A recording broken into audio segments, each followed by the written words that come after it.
coach of them both, offense and defense. Left, right, between right and wrong. Don't know which way to go. All roads lead to home, so that's where I'ma go. But I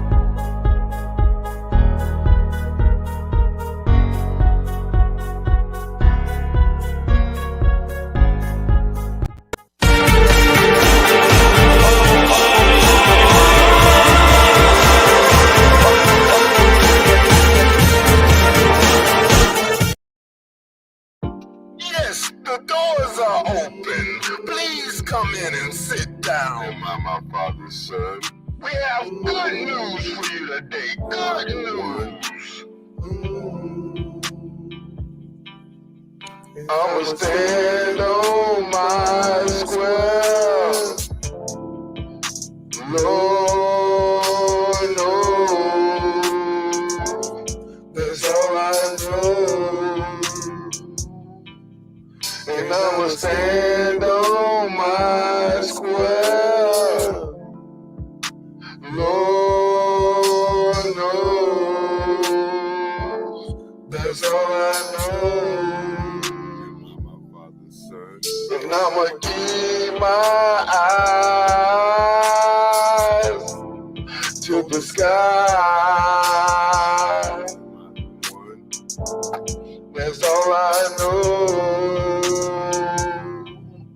And I'ma keep my mind on the prize. That's all I know. And I'ma stand on my square. Lord knows that's all I know. And I'ma stand on my square. Lord knows that's all I know. And I'ma keep my eyes to the sky. That's all I know.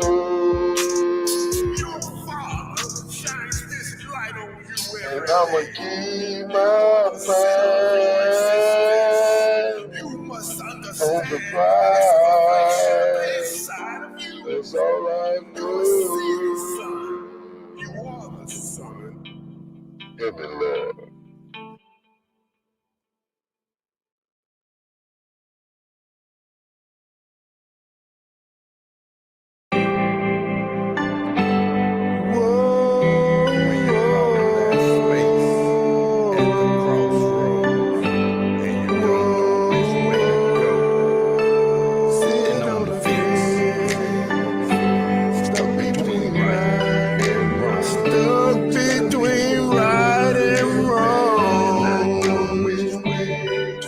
Not knowing which way to go. Stuck between right and wrong. Got to listen to your heart. You can't use your eyes. It's in between your eyes. It's in the mind. The third eye realize. You can't give your eyes to something outside when it comes from inside. You have to write the script. Be the captain of your ship. Visualize at will. Red pill, blue pill. You are the one. Look in the sky. I see the sun. Can you see the sun? There's only one. You are the center of your existence. No way to miss it. You have to sense it. Make a decision. Left or right. If right is wrong and left is right, just listen. You have to sense it. Six senses.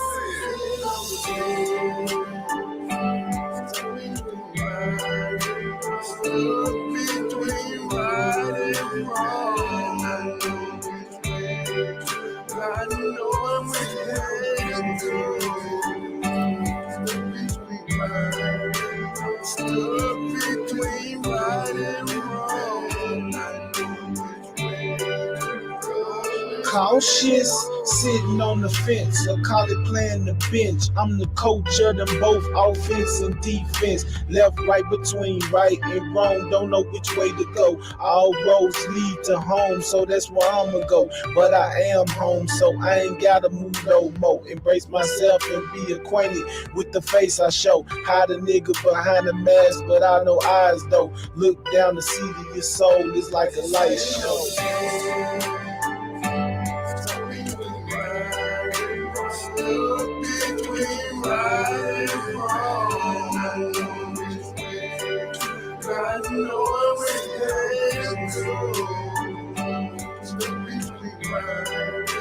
Stuck between right and wrong. I know which way to go. Know which way to go.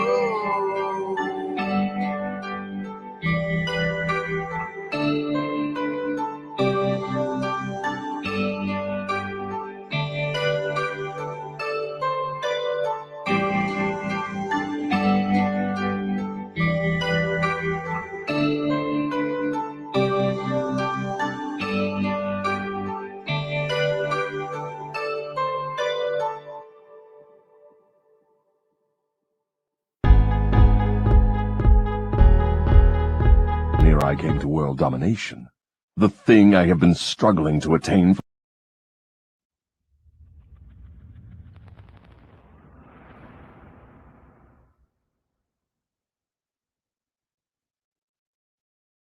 Here begins the interview with the devil. I have uncovered the secret code by which I can pick up your thoughts. I have come to ask you some very plain questions. I demand that you give me direct and truthful answers. Are you ready for the interview, Mr. Devil? Yes, I am. But you must address me with more respect. During this interview, you will address me as Your Majesty.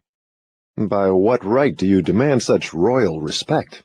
You should know I control 98% of the people of your world. Do you not think that entitles me to rate as royalty? Have you proof of your claim? Yes, plenty of it. Of what does your proof consist? Of many things. If you want answers, you will address me as Your Majesty. Some things you will understand, some you will not. In order that you may get my viewpoint, I shall describe myself and correct the false notions people have of me and my place of abode. That is a fine idea, Your Majesty.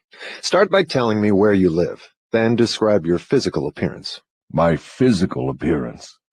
Why, my dear Mr. Earthbound, I have no physical body. I would be handicapped by such an encumbrance as those in which you earthbound creatures live. I consist of negative energy, and I live in the minds of people who fear me. I also occupy 1/2 of every atom of physical matter and every unit of mental and physical energy. Perhaps you will better understand my nature if I tell you I am the negative portion of the atom. Oh, I see what you are preparing to claim. You are laying the foundation to say that if it were not for you, there would be no world, no stars, no electrons, no atoms, no human beings, nothing. Is that correct? True. Absolutely true. Well, if you only occupy 1/2 of energy and matter, who occupies the other half? The other half is occupied by my opposition. Opposition? What do you mean? The opposition is what you earthbound call God. So you have the universe divided up with God. Is that your claim? Not my claim, but the actual fact. Before this interview is finished, you will understand why my claim is true. You will also understand why it has to be true, or there could be no world such as yours, no earthbound creatures such as you. I am no beast with a forked tongue and a spiked tail.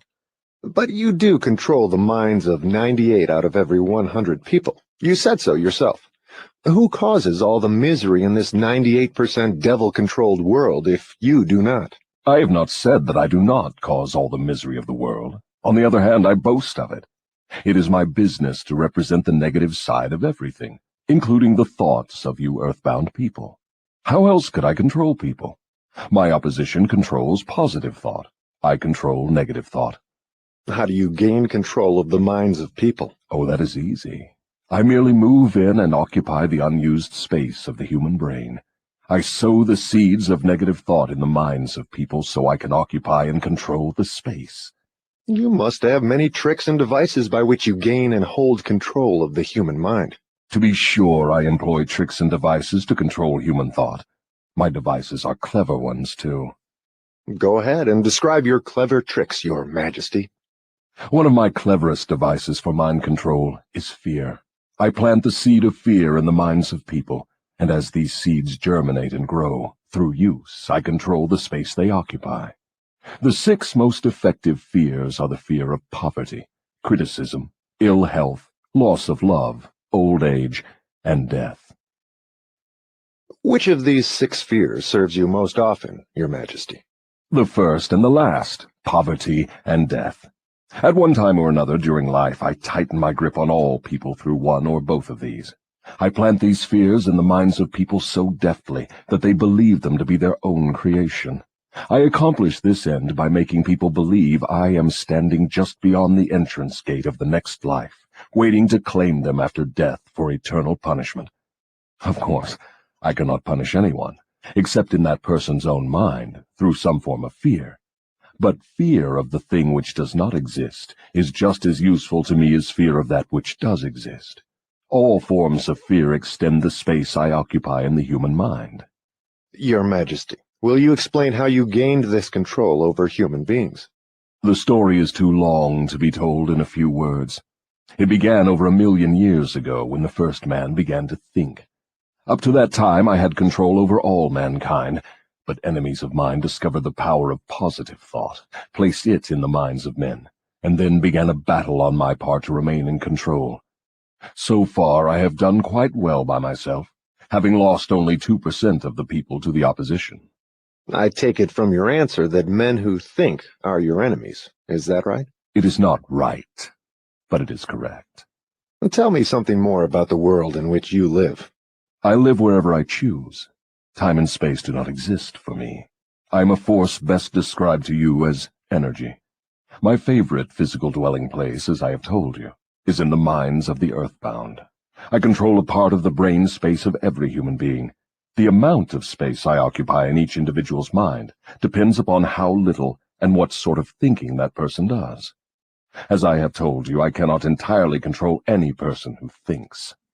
You speak of your opposition. Just what do you mean by that?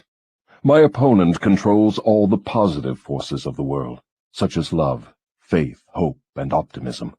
My opponent also controls the positive factors of all natural law throughout the universe, the forces which keep the earth and the planets and all the stars balanced in their courses.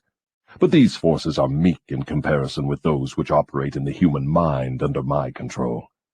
You see, I do not seek to control stars and planets. I prefer the control of human minds.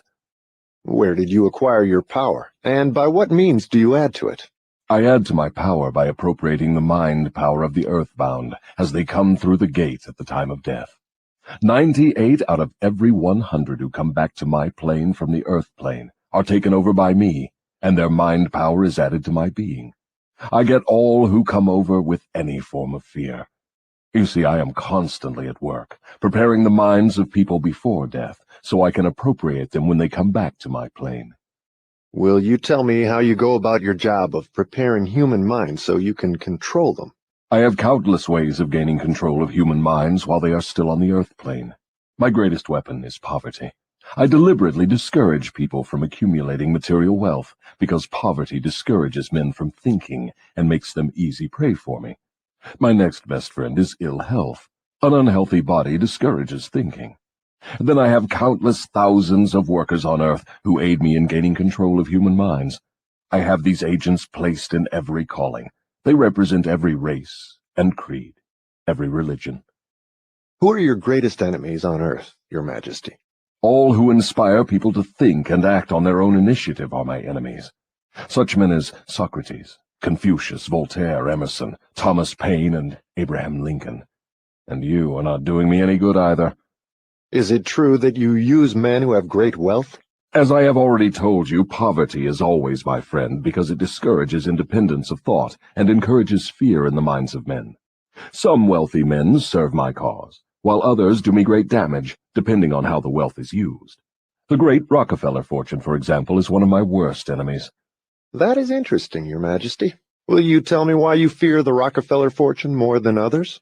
The Rockefeller money is being used to isolate and conquer diseases of the physical body in all parts of the world. Disease has always been one of my most effective weapons. The fear of ill health is second only to the fear of poverty. The Rockefeller money is uncovering new secrets of nature in 100 different directions, all of which are designed to help men take and keep possession of their own minds. It is encouraging new and better methods of feeding, clothing, and housing people. It is wiping out the slums in the large cities, the places where my favorite allies are found. It is financing campaigns for better government and helping to wipe out dishonesty in politics. It is helping to set higher standards in business practice and encouraging businessmen to conduct business by the golden rule, and that is not doing my cause any good. What about these boys and girls who are said to be on the road to hell? Are you in control of them? Well, I can answer that question only with yes and no. I have corrupted the minds of the young by teaching them to drink and smoke, but they have me baffled through their tendency to think for themselves. You say you have corrupted the minds of the young people with liquor and cigarettes. I can understand how liquor might destroy the power of independent thought, but do not see what cigarettes have to do with helping your cause. You may not know it, but cigarettes break down the power of persistence. They destroy the power of endurance. They destroy the ability to concentrate. They deaden and undermine the imaginative faculty, and help in other ways to keep people from using their minds most effectively. Do you know I have millions of people, young and old of both sexes, who smoke 2 packages of cigarettes a day? That means I have millions of people who are gradually destroying their power of resistance. One day I shall add to their habit of cigarette smoking other thought-destroying habits, until I shall have gained control of their minds. Habits come in pairs, triplets, and quadruplets. Any habit which weakens one's willpower invites a flock of its relatives to move in and take possession of the mind. The cigarette habit not only lowers the power of resistance and discourages persistence, but it invites looseness in other human relationships. I never thought that cigarettes were a tool of destruction, Your Majesty, but your explanation throws a different light on the subject.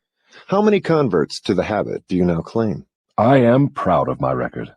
Millions are now victims, and the number is increasing daily. Soon I shall have most of the world indulging in the habit. In thousands of families I now have followers of the habit, including every member of the family. Very young boys and girls are beginning to take up the habit. They are learning how to smoke by observing their parents and older brothers and sisters. Which do you consider to be your greater tool for gaining control of human minds, cigarettes or liquor? Without hesitation, I would say cigarettes. Once I get a young person to join my 2-package-a-day club, I have no trouble in inducing that person to take on the habit of liquor, overindulgence of sex, and all other related habits which destroy independence of thought and action. Your Majesty, when I began this interview, I had you all wrong. I thought you were a fraud and a fake, but I see now that you are quite real and very powerful. Your apology is accepted, but you need not have bothered. Millions of people have questioned my power, and I got most of them at the gate as they came over. I ask no person to believe in me. I prefer that people fear me. I am no beggar. I take what I want by cleverness and force. Begging people to believe is the business of my opposition, not mine. Your Majesty will please pardon my rudeness, but I would not be able to look myself in the face again if I did not tell you, here and now, that you are the damnedest fiend ever to be turned loose on innocent people. I always had the wrong conception of you. I thought you were kind enough to let people alone while they were living, that you merely tortured their souls after death. Now I learn from your own brazen confession that you destroy their right to freedom of thought and cause them to go through a living hell on earth. What do you have to say to that? I get what I want by exercising self-control. It is not so good for my own business, but I suggest you emulate me instead of criticizing me. You call yourself a thinker, and you are. Otherwise you would never have forced this interview on me. But you will never be the sort of thinker that frightens me unless you gain and exercise greater control over your own emotions. Let us get away from personalities. I came here to learn more about you, not to discuss myself. Please go ahead and tell me of the many tricks you have devised for gaining control of the human mind. What is your most powerful weapon just now? That is a difficult question to answer. I have so many devices for entering human minds and controlling them that it is difficult to say which are the most powerful. Right at the moment, I am trying to bring about another world war. My friends here in Washington are helping me to involve America in the war. If I can start the world to killing on a wholesale basis, I shall be able to put into operation my favorite device for mind control. It is what you call mass fear. I used this device to bring about the other World War in 1914. I used it to bring about the economic depression in 1929. And if my opposition had not double-crossed me, I would now be in possession of every man, woman, and child in the world. You can see for yourself how near I came to world domination, the thing I have been struggling to attain for thousands of years. Yes, I see your point. Who wouldn't? You are a very ingenious manipulator of the minds of people. Is your devilish business carried on only through people of high position and great influence? Oh, no. I use the minds of people in all walks of life. As a matter of fact, I prefer the type of person who makes no pretense of thinking. I can manipulate that sort of person without difficulty. I could not control 98% of the people of the world if all people were skilled in thinking for themselves. I'm interested in the welfare of those people whom you claim to control. Therefore, I wish you to tell me all of the tricks by which you enter and control their minds. I want a complete confession from you, so begin with your cleverest trick. This is suicide you are forcing on me, but I am helpless. So settle down, and I will place in your hands the weapon by which millions of your fellow earthbound will defend themselves against me. Tell me first about your most clever trick, the one you use to ensnare the greatest number of people. If you force me to give away this secret, it will mean my loss of millions of people now living, and still greater numbers of millions as yet unborn. I beg of you, permit me to pass this one question unanswered. So His Majesty the Devil fears a mere humble earthbound creature? Is that right? It is not right, but it is true. You have no right to rob me of my most necessary tool of trade. For millions of years I have dominated earthbound creatures through fear and ignorance. Now you come along and would destroy my use of these weapons by forcing me to tell how I use them. Do you not realize that you will break my grip on every person who heeds this confession you are forcing from me? Have you no mercy? Have you no sense of humor? Have you no sportsmanship? Stop stalling and start confessing. Who are you to ask mercy of one whom you would destroy if you could? Who are you to talk of sportsmanship and a sense of humor? You, who by your own confession have set up a living hell on earth, where you punish innocent people through their fears and ignorance. As for minding my own business, that is just what I'm doing when I force you to tell how you control people through their own minds. My business, if it can be called a business, is helping to unlock the doors of the self-made prisons in which men and women are confined because of the fears you have planted in their minds. My greatest weapon over human beings consists of two secret principles by which I gain control of their minds.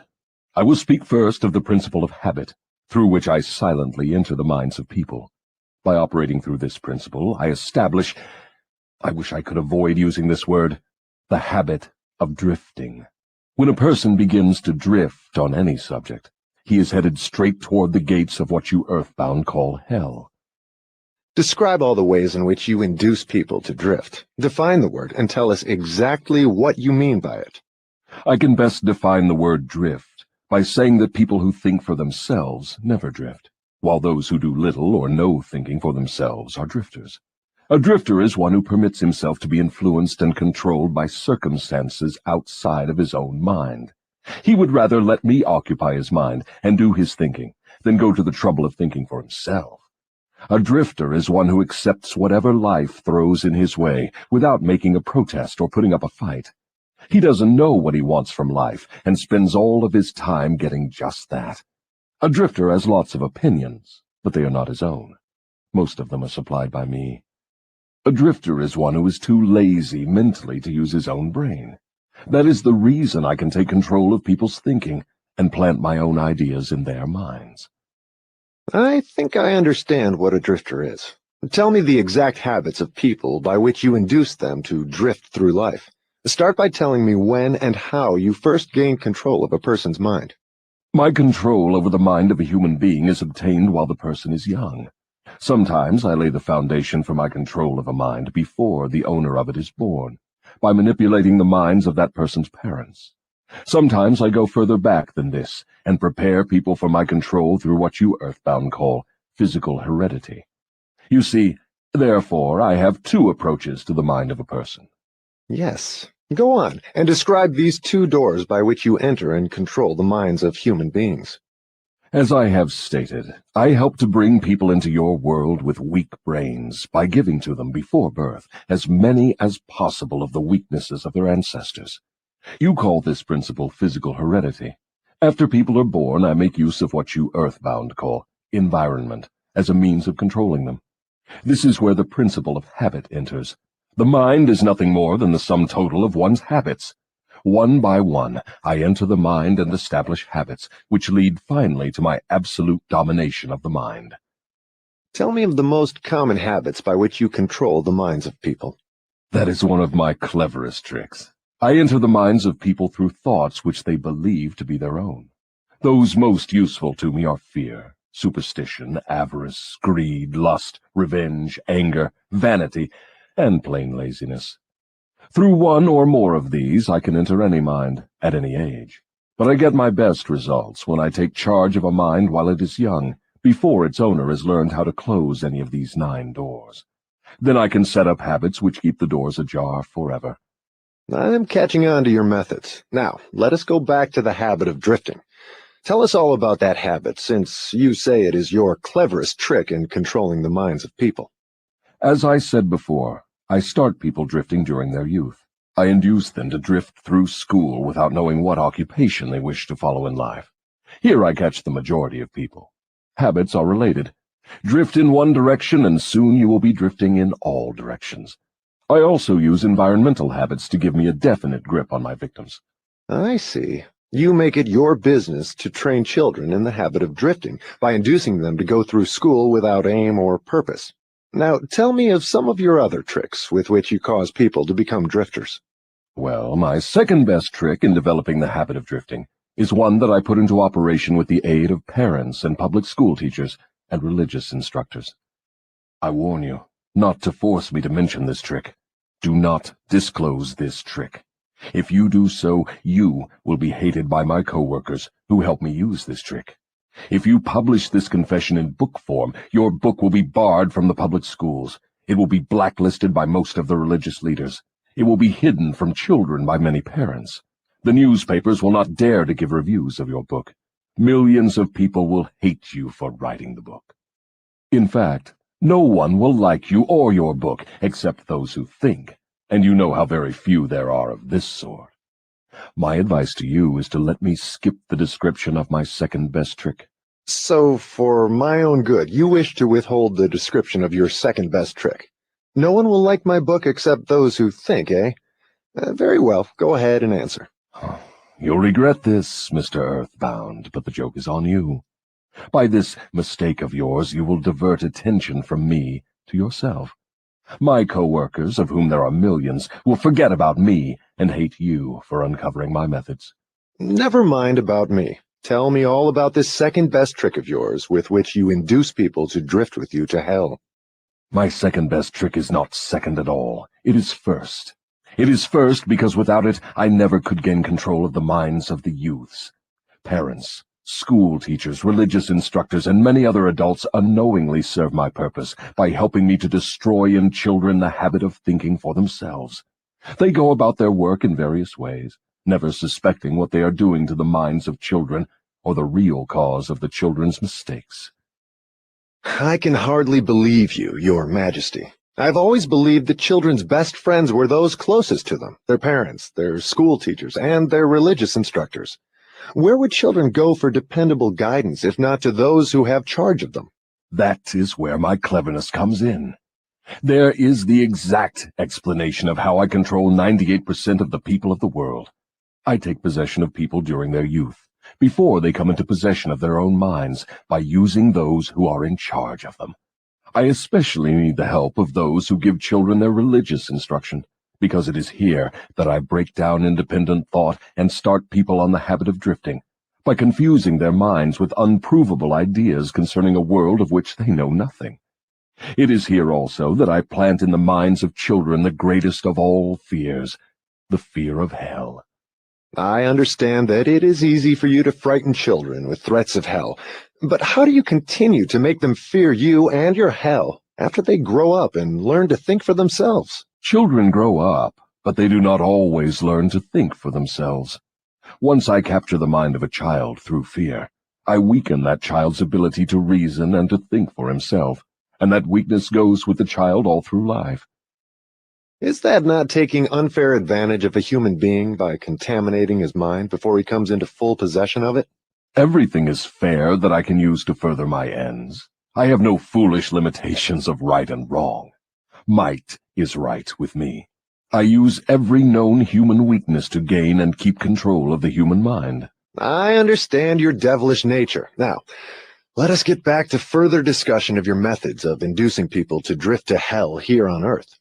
From your confession, I see that you take charge of children while their minds are young and pliable.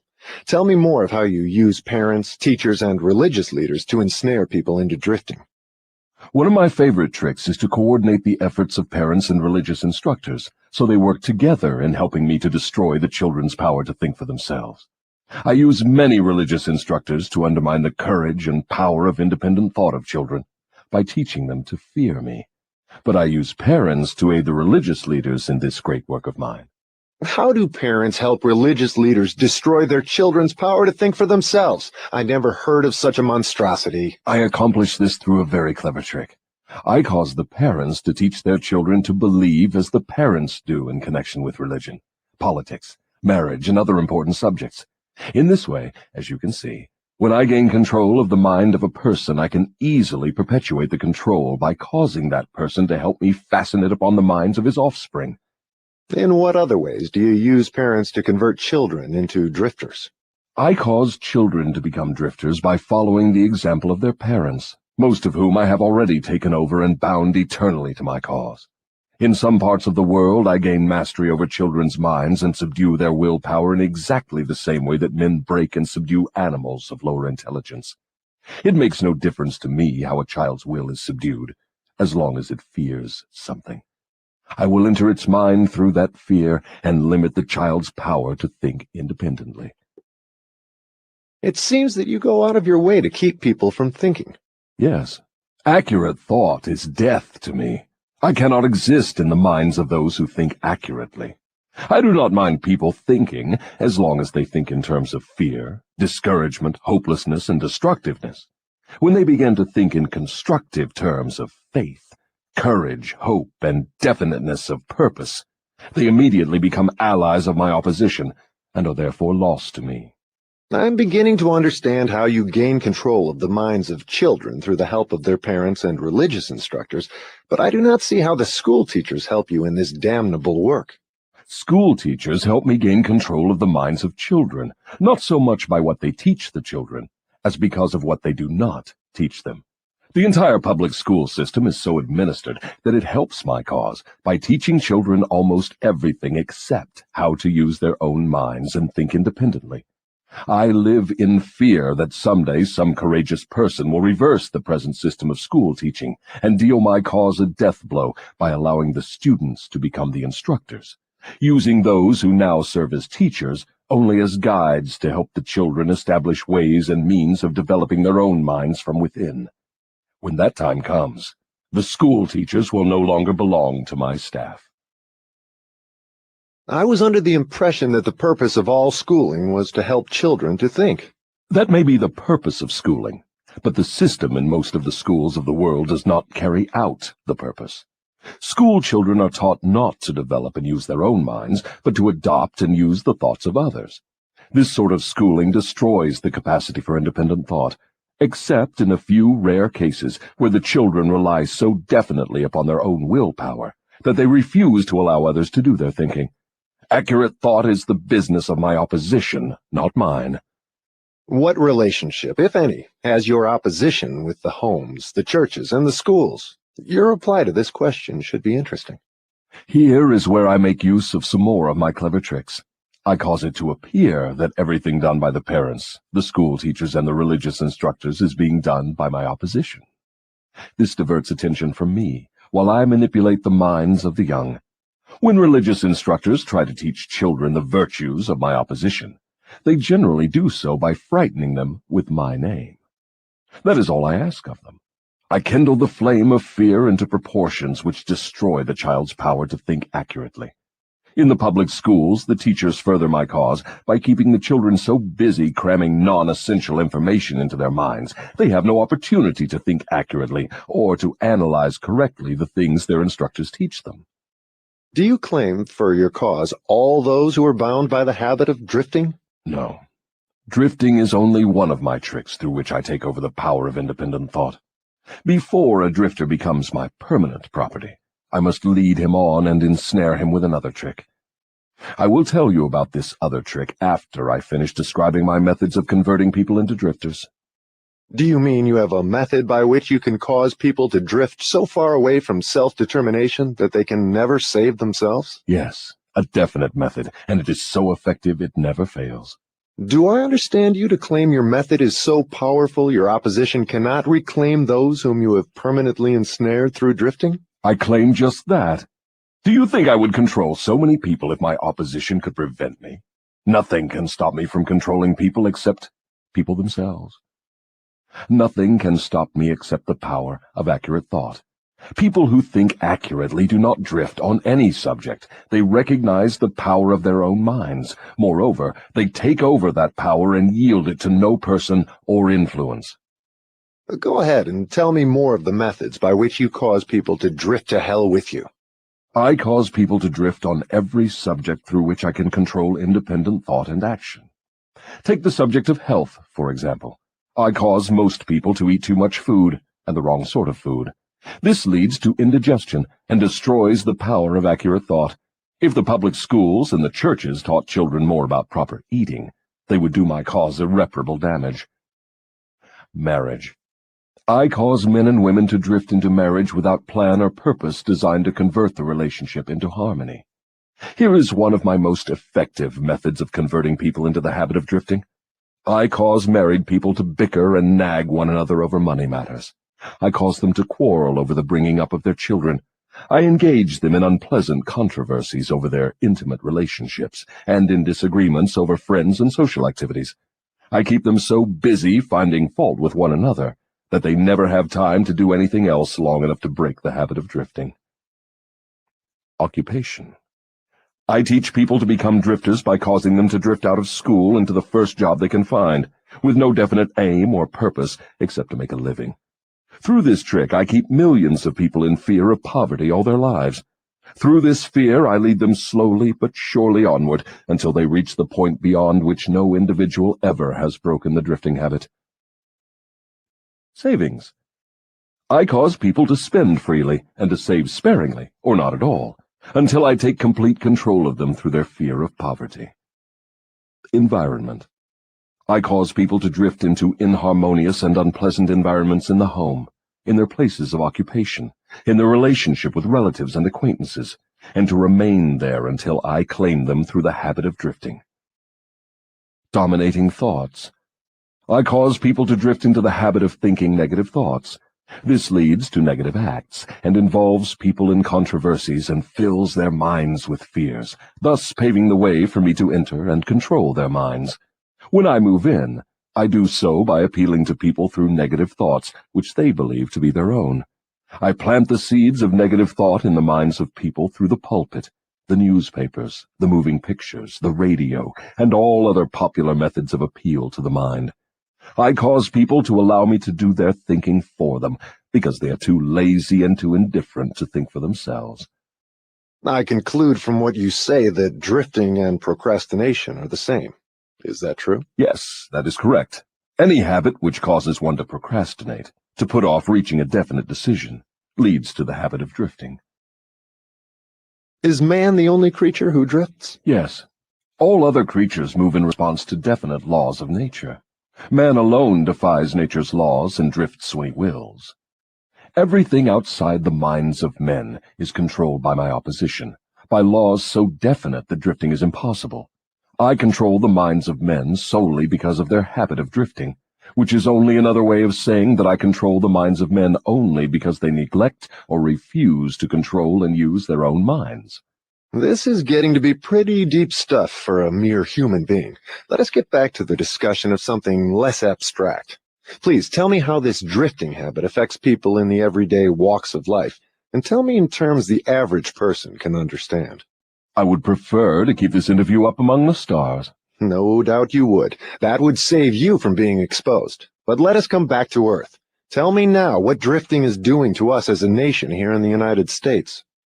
Frankly, I may as well tell you that I hate the United States as only the devil can hate. That is interesting. What is the cause of this hatred? The cause was born on July 4, 1776, when 56 men signed a document which destroyed my chances of controlling the nation. You know that document as the Declaration of Independence. Had it not been for the influence of that damnable document, I would now have a dictator running the country, and I would stop this right to free speech and independent thought that is threatening my rule on Earth. Am I to understand from what you say that nations controlled by self-appointed dictators belong in your camp? There are no self-appointed dictators. I appoint them all. Moreover, I manipulate them and direct them in their work. Nations run by my dictators know what they want and take it by force. Look what I have done through Mussolini in Italy. Look what I am doing through Hitler in Germany. Look what I am doing through Stalin in Russia. My dictators run those nations for me because the people have been subdued through the habit of drifting. My dictators do no drifting. That is why they rule for me the millions of people under their control. What would happen if Mussolini, Stalin, and Hitler turned traitors and disavowed you and your rule? That will not happen because I have them too well bribed. I am paying each of them with the sop of his own vanity, by making him believe he is acting on his own account. That is another trick of mine. Let us come back to the United States and learn something of what you are doing to convert people into the habit of drifting. Right now I am paving the way for a dictatorship by sowing the seeds of fear and uncertainty in the minds of the people. Through whom are you carrying on your work? Mainly through the president. I am destroying his influence with the people by causing him to drift on the question of a working agreement between employers and their employees. If I can induce him to drift for another year, he will be so thoroughly discredited I can hand over the country to a dictator. If the president continues to drift, I will paralyze personal freedom in the United States, just as I destroyed it in Spain, Italy, Germany, and England. What you say leads me to the conclusion that drifting is a weakness which inevitably ends in failure, whether among individuals or nations. Is that your claim? Drifting is the most common cause of failure in every walk of life. I can control anyone whom I can induce to form the habit of drifting on any subject. The reason for this is twofold. First, the drifter is just so much putty in my hands, to be molded into whatever pattern I choose, because drifting destroys the power of individual initiative. Second, the drifter cannot get help from my opposition, because the opposition is not attracted to anything so soft and useless. Is that why a few people are wealthy, while the majority of people are poor? That is exactly the reason. Poverty, like physical illness, is a contagious disease. You find it always among the drifters, never among those who know what they want and are determined to get just that. It may mean something to you when I call your attention to the fact that the non-drifters, whom I do not control, and those who possess most of the wealth of the world, happen to be the same people. I have always understood that money was the root of all evil, that the poor and the meek would inherit heaven, while the wealthy would pass into your hands. What have you to say of that claim? Men who know how to get the material things of life generally know how to keep out of the hands of the devil as well. The ability to acquire things is contagious. Drifters acquire nothing except that which no one else wants. If more people had definite aims and stronger desires for material and spiritual riches, I would have fewer victims. I assume, from what you say, that you do not claim fellowship with the industrial leaders. Evidently, they are not friends of yours? Friends of mine. I'll tell you what sort of friends of mine they are. They have belted the entire country with good roads, thus bringing into close communion the people of both city and country. They have converted ores into steel, with which they have built the skeletons of great skyscrapers. They have harnessed electrical power and converted it into 1,000 uses, all designed to give man time to think. They have provided, through the automobile, personal transportation to the humblest citizen, thus giving to everyone the freedom of travel. They have provided every home with instantaneous news of what is happening in all parts of the world through the aid of the radio. They have reared libraries in every city, town, and hamlet, and have filled them with books, giving to all who read a complete outline of the most useful knowledge mankind has gathered from his experiences. They have given the humblest citizen the right to express his own opinion on any subject, at any time, anywhere, without fear of molestation. And they have seen to it that every citizen may help make his own laws, levy his own taxes, and manage his own country through the ballot. These are but some of the things the industrial leaders have done to give every citizen the privilege of becoming a non-drifter. Do you think these men have helped my cause? Who are some of the present-day non-drifters over whom you have no control? I have control over no non-drifter, present or past. I control the weak, not those who think for themselves. Go ahead and describe a typical drifter. Give your description point by point so I can recognize a drifter when I see him. The first thing you will notice about a drifter is his total lack of a major purpose in life. He will be conspicuous by his lack of self-confidence. He will never accomplish anything requiring thought and effort. He spends all he earns and more, too, if he can get credit. He will be sick or ailing from some real or imaginary cause, and calling to high heaven if he suffers the least physical pain. He will have little or no imagination. He will lack enthusiasm and initiative to begin anything he is not forced to undertake, and he will plainly express his weakness by taking the line of least resistance whenever he can do so. He will be ill-tempered and lacking in control over his emotions. His personality will be without magnetism, and it will not attract other people. He will have opinions on everything but accurate knowledge of nothing. He may be jack of all trades, but good at none. He will neglect to cooperate with those around him, even those on whom he must depend for food and shelter. He will make the same mistake over and over again, never profiting by failure. He will be narrow-minded and intolerant on all subjects, ready to crucify those who may disagree with him.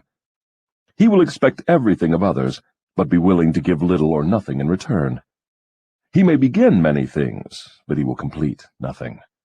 He will be loud in his condemnation of his government, but he will never tell you definitely how it can be improved. He will never reach decisions on anything if he can avoid it, and if he is forced to decide, he will reverse himself at the first opportunity. He will eat too much and exercise too little. He will take a drink of liquor if someone else will pay for it. He will gamble if he can do it on the cuff. He will criticize others who are succeeding in their chosen calling. In brief, the drifter will work harder to get out of thinking than most others work in earning a good living. He will tell a lie rather than admit his ignorance on any subject. If he works for others, he will criticize them to their backs and flatter them to their faces. You have given me a graphic description of the drifter. Please now describe the non-drifter so that I may recognize him on sight. The first sign of a non-drifter is this. He is always engaged in doing something definite, through some well-organized plan which is definite. He has a major goal in life toward which he is always working, and many minor goals, all of which lead toward his central scheme. The tone of his voice, the quickness of his step, the sparkle in his eyes, the quickness of his decisions clearly mark him as a person who knows exactly what he wants and is determined to get it, no matter how long it may take, or what price he must pay. If you ask him questions, he gives you direct answers and never falls back on evasions or resorts to subterfuge. He extends many favors to others, but accepts favors sparingly, or not at all. He will be found up front, whether he is playing a game or fighting a war. If he does not know the answers, he will say so, frankly. He has a good memory, never offers an alibi for his shortcomings. He never blames others for his mistakes, no matter if they deserve the blame. He used to be known as a go-getter, but in modern times he is called a go-giver. You will find him running the biggest business in town, living on the best street, driving the best automobile, and making his presence felt wherever he happens to be. He is an inspiration to all who come into contact with his mind. The major distinguishing feature of the non-drifter is this: he has a mind of his own and uses it for all purposes. Is the non-drifter born with some mental, physical, or spiritual advantage not available to the drifter? No. The major difference between the drifter and the non-drifter is something equally available to both. It is simply the prerogative right of each to use his own mind and think for himself. What brief message would you send to the typical drifter if you wished to cure him of this evil habit? I would admonish him to wake up and give. Give what? Some form of service useful to as many people as possible. So the non-drifter is supposed to give, is he? Yes, if he expects to get, and he must give before he gets. Some people doubt that you exist. I wouldn't worry about that if I were you.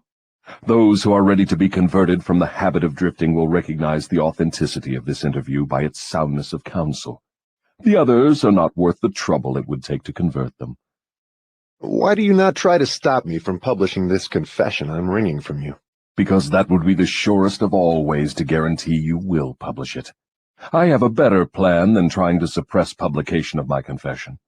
I will urge you to go ahead with the publication, then sit back and watch you suffer when some of my faithful drifters begin to make things hot for you. I will not need to deny your story. My followers will do that for me. See if they don't. If this confession of yours stopped right here, your statement would be sound, but fortunately for millions of your victims who will gain their release because of your confession, this interview will continue until you have supplied me with the weapon by which you will eventually be restrained from domination of people through their fears and superstitions.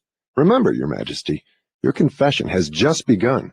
After I wring from you a description of the methods by which you control people, I will force you also to give the formula by which your control can be broken at will. It is true I shall not remain here long enough to defeat you, but the published word I leave behind me will be deathless because it will consist of truth.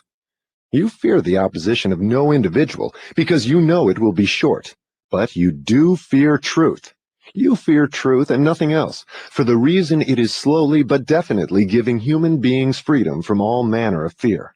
Without the weapon of fear, you would be helpless and entirely unable to control any human being. Is that true or false?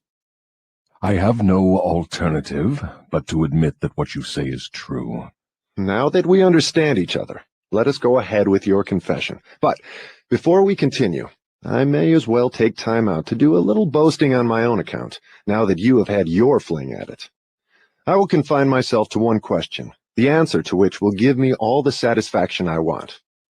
Is it not true that you control only the minds of those who have allowed the drifting habit to be fixed upon them? Yes, that is true.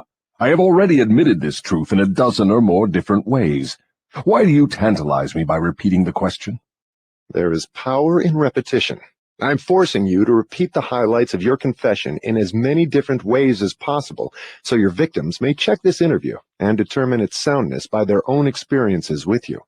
That is one of my little tricks. Do you approve of my method? You couldn't be setting a trap for me for the purpose of doing some more boasting, could you? I am asking the questions and you are doing the answering.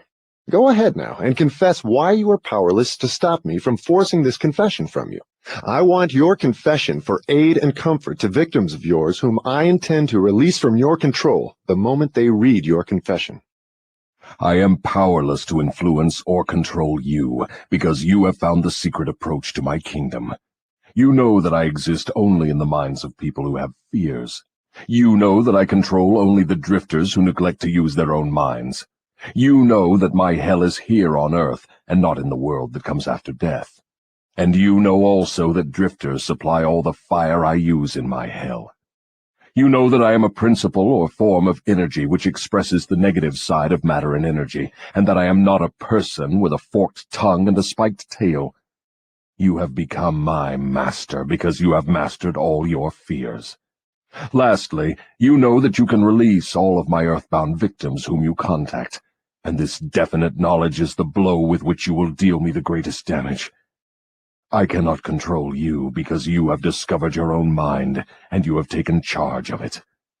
There now, Mr. Earthbound, that confession should feed your vanity to the bursting point. That last dart was unnecessary. Knowledge of the sort I have used to master you does not contaminate itself with vulgar indulgence and vanity. Truth is the one and only thing in the world that can stand ridicule. Now let us continue with your confession. What is wrong with the principle of flattery? You use it, do you not? Do I use it? Man alive, flattery is one of my most useful weapons. With this deadly instrument I slay the big ones and the little ones. Your admission interests me. Go ahead now and tell me how you make use of flattery. I make use of it in so many ways it is difficult to know where to begin. I warn you, before I answer in detail, that publishing my answers will bring down an avalanche of ridicule on your head for bringing up the question. I'll take the responsibility. Proceed. Well, I may as well here admit that you have stumbled onto the major secret of how I convert people to the habit of drifting. That is a startling admission. Go ahead with your confession, and stick strictly to this subject of flattery. No more side remarks and no more facetiousness for the present. Tell me all about your use of flattery in gaining control over people. Flattery is a bait of incomparable value to all who wish to gain control over others. It has powerful pulling qualities because it operates through two of the most common human weaknesses, vanity and egotism. There is a certain amount of vanity and egotism in everyone. In some people, these qualities are so pronounced, they literally serve as a rope by which one may be bound. The best of all ropes is flattery. Flattery is the chief bait through which men seduce women. Sometimes, in fact, frequently, women use the same bait to gain control of men, especially men who cannot be mastered through sex appeal.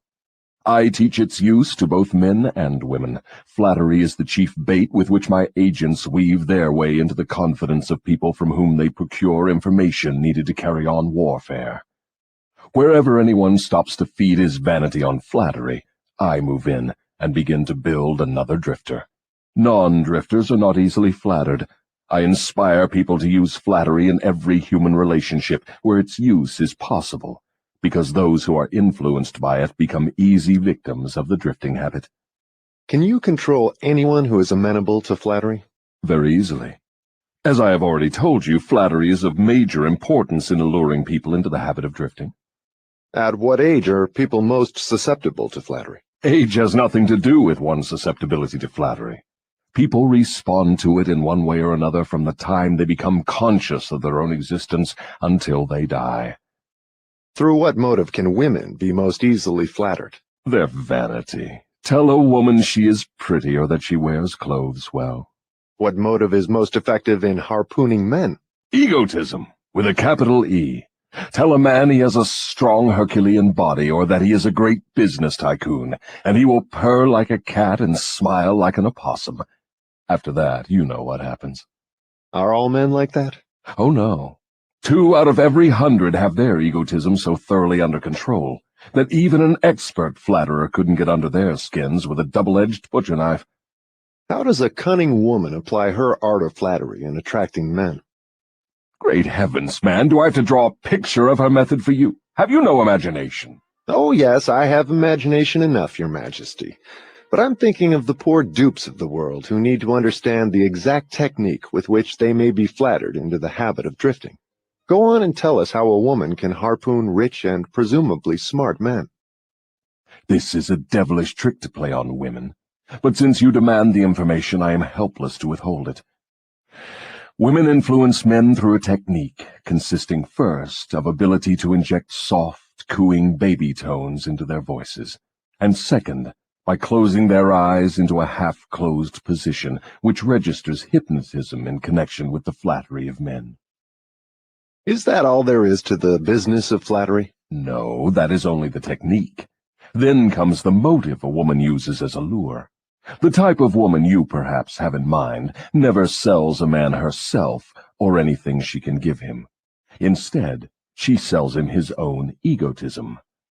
Is that all that women use when they wish to flatter men? That is the most effective thing they use. It works when sex appeal fails. So I'm to believe that big, strong, smart men can be wound up and manipulated through flattery just as if they were so much putty? Is that possible? Is it possible? It is happening every minute of the day. Moreover, unless they are non-drifters, the bigger they come, the harder they fall when the expert flatterer moves in on them. And tell me of some of your other tricks with which you cause people to drift in life. One of my most effective devices is failure. The majority of people begin to drift as soon as they meet with opposition, and not 1 out of 10,000 will keep on trying after failing 2 or 3 times. So it is your business to induce people to fail whenever you can. Is that correct? You have it right. Failure breaks down one's morale, destroys self-confidence, subdues enthusiasm, dulls imagination, and drives away definiteness of purpose. Without these qualities, no one can permanently succeed in any undertaking. The world has produced thousands of inventors with abilities superior to that of the late Thomas A. Edison. But these men have never been heard of, while the name of Edison will go marching on, because Edison converted failure into a stepping stone to achievement, while the others used it as an alibi for not producing results. Is the capacity to surmount failure without being discouraged one of Henry Ford's chief assets? Yes, and this same quality is the chief asset of every man who attains outstanding success in any calling. That statement covers lots of territory, Your Majesty. Do you not wish to modify it or tone it down a bit for the sake of accuracy? No modification is necessary, because the claim is none too broad. Search accurately into the lives of men and women who achieve enduring success, and you will find without exception that their success has been in exact proportion to the extent that they surmounted failure. The life of every successful person loudly acclaims that which every true philosopher knows. Every failure brings with it the seed of an equivalent success. But the seed will not germinate and grow under the influence of a drifter. It springs to life only when it is in the hands of one who recognizes that most failures are only temporary defeat, and who never, under any circumstances, accepts defeat as an excuse for drifting. If I understand you correctly, you claim there is virtue in failure. That does not seem reasonable. Why do you try to induce people to fail if there is virtue in failure? There is no inconsistency in my claims. The appearance of inconsistency is due to your lack of understanding. Failure is a virtue only when it does not lead one to quit trying and begin drifting. I induce as many people as I can to fail as often as possible, for the reason that not 1 out of 10,000 will keep on trying after failing 2 or 3 times. I am not concerned about the few who convert failures into stepping stones, because they belong to my opposition anyway. They are the non-drifters, and therefore they are beyond my reach. Your explanation clears up the matter. Now go ahead and tell me of some of your other tricks with which you allure people into drifting. One of my most effective tricks is known to you as propaganda. This is the instrument of greatest value to me in setting people to murdering one another under the guise of war. The cleverness of this trick consists mainly of the subtlety with which I use it. I mix propaganda with the news of the world. I have it taught in public and private schools. I see that it finds its way into the pulpit. I color moving pictures with it. I see that it enters every home where there is a radio. I inject it into billboard, newspaper, and radio advertising. I spread it in every place of business where people work. I use it to fill the divorce courts, and I make it serve to destroy business and industry. It is my chief instrument for starting runs on banks. My propagandists cover the world so thoroughly that I can start epidemics of disease, turn loose the dogs of war, or throw business into a panic at will. If you can do all that you claim with propaganda, it is little wonder that we have wars and business depressions. Give me a simple description of what you mean by the term propaganda. Just what is it, and how does it work? I wish to know particularly how you cause people to drift through the use of this devilish device. Propaganda is any device, plan, or method by which people can be influenced without knowing that they are being influenced, or the source of the influence. Propaganda is used in business for the purpose of discouraging competition. Employers use it to gain advantage over their employees. The employees retaliate by using it to gain advantage over their employers. In fact, it is used so universally and through such a smooth and beautiful streamlined technique that it looks harmless even when it is detected. I suppose some of your boys are now engaged in preparing the minds of the American people to drift into some form of dictatorship. Tell me how they work. Yes, millions of my boys are preparing Americans to become Hitlerized. My best boys are working through politics and labor organization. We intend to take over the country with ballots instead of bullets. Americans are so sensitive they would never stand the shock of seeing their form of government changed with the aid of machine guns and tank cars. So our propaganda boys are serving them a diet they will swallow by stirring up strife between employers and employees and turning the government against business and industry. When propaganda has done its work thoroughly, one of my boys will move in as dictator, and the 9 old men on your Supreme Court with their silly notions of the Constitution will move out. Everyone will be given a job or fed from the government treasury. When men's bellies are filled, they drift freely with one who does the filling. Hungry men get out from under control. I have often wondered who invented the clever trick which you call propaganda. From what you tell me of its source and nature, I understand why it is so deadly. Only one as clever as your Majesty could have invented such a device with which to dull the reason, dethrone the will, and lure men into drifting. Why do you not use your powerful propaganda to gain control of your victims, instead of subduing them through fear and annihilating them through warfare? What is fear of the devil except propaganda? You have not observed my technique very carefully, or you would have seen that I am the world's greatest propagandist. I never attain an end by direct, open means, which I can achieve through subterfuge and subtlety. What do you suppose I am using when I plant negative ideas in the minds of men, and gain control of them through what they believe to be their own ideas? What would you call that, except the cleverest of all forms of propaganda? Surely you are not going to tell me that you destroy people through their own help without their realizing what you are doing. That is exactly what I wish you to understand.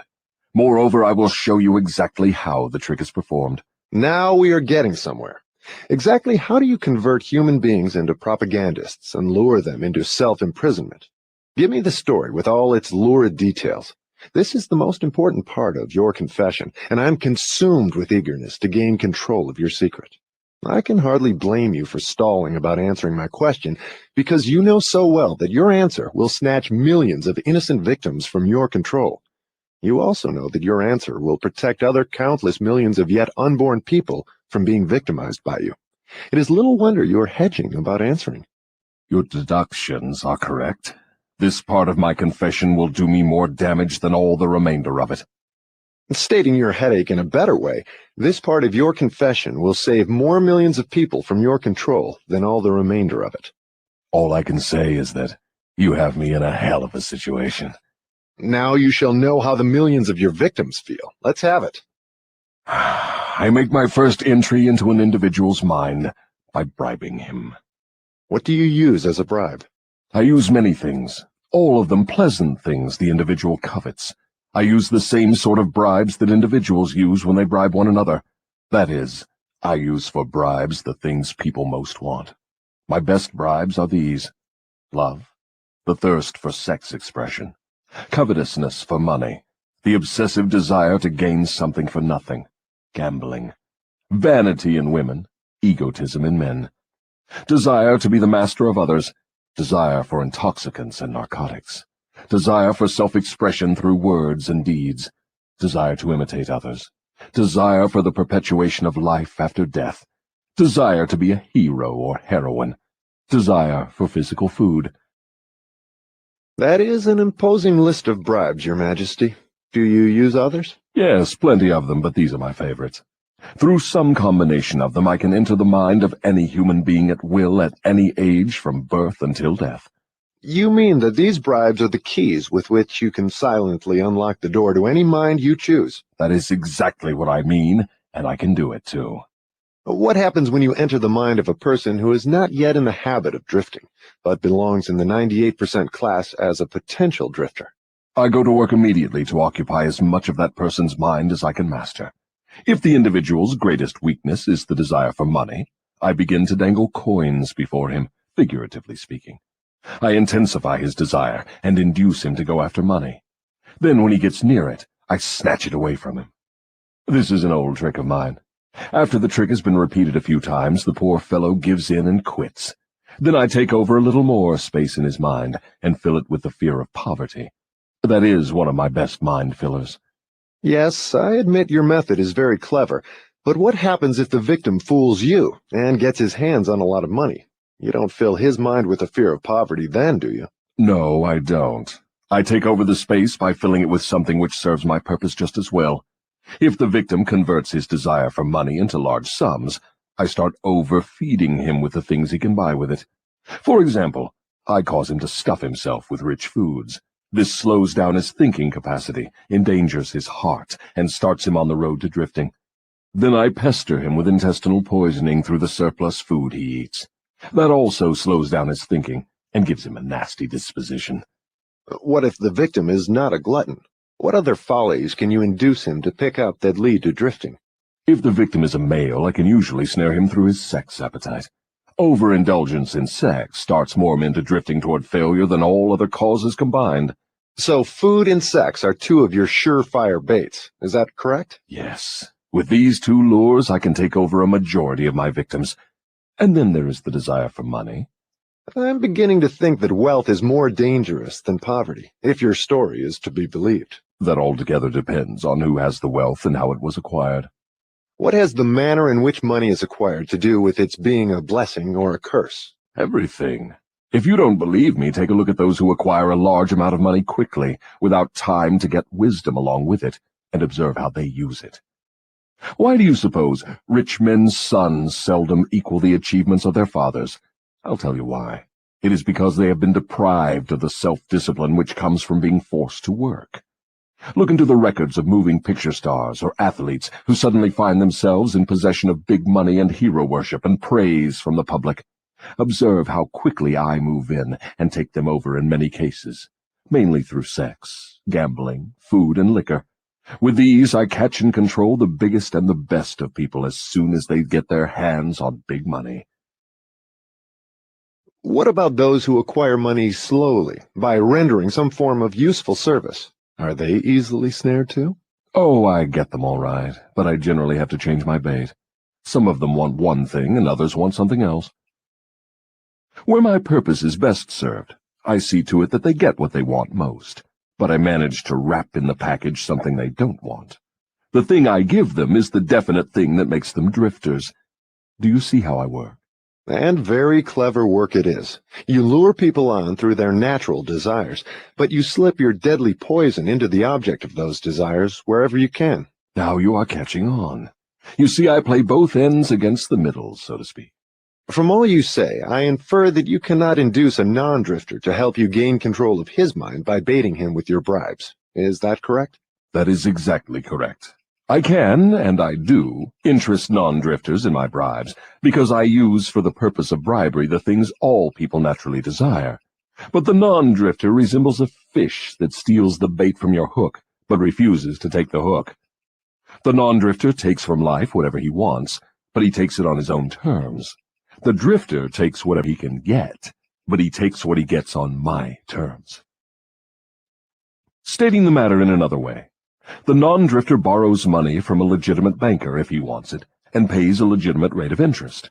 The drifter goes to the pawn shop, hawks his watch, and pays a suicidal rate of interest for his loan. So I draw from your claims the conclusion that your hand is mixed up somehow in all of people's troubles and miseries, even though your presence may not be visible.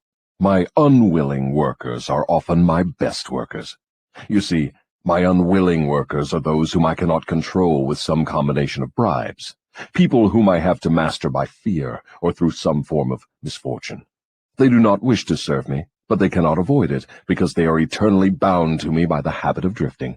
Now I am beginning to better understand your technique. You bribe your victims through their natural desires and lead them astray while you induce them to become drifters if they respond to your lure. If they refuse to respond, you plant the seed of fear in their minds or trap them through some form of misfortune and hog-tie them while they are down. Is that your method? That is exactly the way I work. Clever, don't you think? Which do you prefer to serve as your propagandists, the young or the old? The young, of course. They can be influenced by most bribes more easily than people of mature judgment. Moreover, they have longer to remain in my service. Your Majesty has given me a clear description of drifting. Tell me what must be done to ensure against the habit of drifting. I want a complete formula that anyone can use. Protection against drifting lies within easy reach of every human being who has a normal body and a sound mind. The self-defense can be applied through these simple methods. 1. Do your own thinking on all occasions. The fact that human beings are given complete control over nothing save the power to think their own thoughts is laden with significance. 2. Decide definitely what you want from life, then create a plan for attaining it, and be willing to sacrifice everything else if necessary, rather than accept permanent defeat. 3. Analyze temporary defeat, no matter of what nature or cause, and extract from it the seed of an equivalent advantage. 4. Be willing to render useful service equivalent to the value of all material things you demand of life, and render the service first. 5. Recognize that your brain is a receiving set that can be attuned to receive communications from the universal storehouse of infinite intelligence, to help you transmute your desires into their physical equivalent. 6. Recognize that your greatest asset is time, the only thing except the power of thought which you own outright, and the one thing which can be shaped into whatever material things you want. Budget your time so none of it is wasted. 7. Recognize the truth that fear generally is a filler with which the devil occupies the unused portion of your mind, that it is only a state of mind which you can control by filling the space it occupies with faith in your ability to make life provide you with whatever you demand of it. 8. When you pray, do not beg. Demand what you want, and insist upon getting exactly that, with no substitutes. 9. Recognize that life is a cruel taskmaster, and that either you master it, or it masters you. There is no halfway or compromising point. Never accept from life anything you do not want. If that which you do not want is temporarily forced upon you, you can refuse in your own mind to accept it, and it will make way for the thing you do want. 10. Lastly, remember that your dominating thoughts attract, through a definite law of nature, by the shortest and most convenient route, their physical counterpart. Be careful what thoughts you dwell upon. That list looks imposing. Give me a simple formula, combining all the 10 points. If you had to combine all 10 in one, what would it be?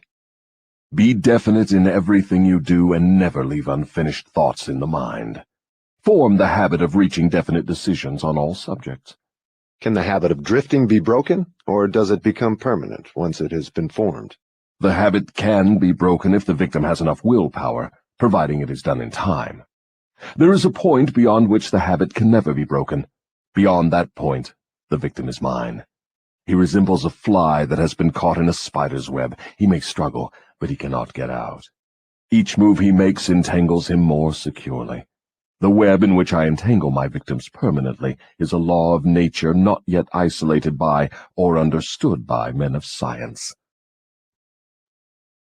What is this mysterious law through which you take permanent control of people's bodies, even before you take over their souls? The whole world will want to know more about this law and how it operates. It will be hard to describe the law so you will understand it, but you may call it hypnotic rhythm. It is the same law through which people can be hypnotized. So you have the power to use the laws of nature as a web in which you bind your victims in eternal control. Is that your claim? That is not only my claim, it is the truth. I take over their minds and bodies even before they die whenever I can lure them or frighten them into hypnotic rhythm. What is hypnotic rhythm? How do you use it to gain permanent mastery over human beings? I will have to go back into time and space and give you a brief, elementary description of how nature uses hypnotic rhythm. Otherwise, you will not be able to understand my description of how I use this universal law to control human beings. Go ahead, but keep your story confined to simple illustrations which come within the range of my own experience and knowledge of natural laws.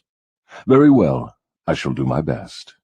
You, of course, know that nature maintains a perfect balance between all the elements and all the energy in the universe. You can see that the stars and the planets move with perfect precision, each one keeping its own place in time and space. You can see that the seasons of the year come and go with perfect regularity. You can see that an oak tree grows from an acorn, and a pine grows from the seed of its ancestor. An acorn never produces a pine, and a pine seed never produces an oak. These are simple things which anyone can understand. What one cannot see is the universal law through which nature maintains perfect balance throughout the myriad of universes. You, earthbound, caught a fragmentary glimpse of this great universal law when Newton discovered that it holds your Earth in its position and causes all material objects to be attracted toward the center of the Earth. He called the law gravitation. But he did not go far enough in his study of the law. If he had, he would have discovered that the same law which holds your Earth in position and helps nature maintain a perfect balance over the 4 dimensions, in which all matter and energy are contained, is the web in which I entangle and control the minds of human beings. Tell me more of this astounding law of hypnotic rhythm. As I have already stated, there is a universal form of energy with which nature keeps a perfect balance between all matter and energy. She makes specialized use of this universal building material by breaking it up into different wavelengths. The breaking up process is carried on through habit. You will better understand what I am trying to convey if I compare it with the method by which one learns to play music. At first, the notes are memorized in the mind. Then they are related to one another through melody and rhythm. By repetition, the melody and rhythm become fixed in the mind. Observe how relentlessly the musician must repeat a tune before he masters it. Through repetition, the musical notes blend, and then you have music. Any impulse of thought that the mind repeats over and over through habit forms an organized rhythm. Undesirable habits can be broken. They must be broken before they assume the proportions of rhythm. Are you following me? Yes. Well, to continue. Rhythm is the last stage of habit.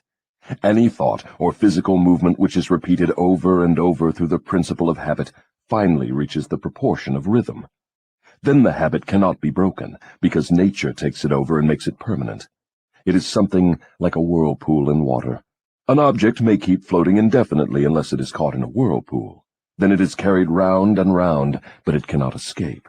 The energy with which people think may be compared with water in a river. So this is the way in which you take control of the minds of people, is it? Yes.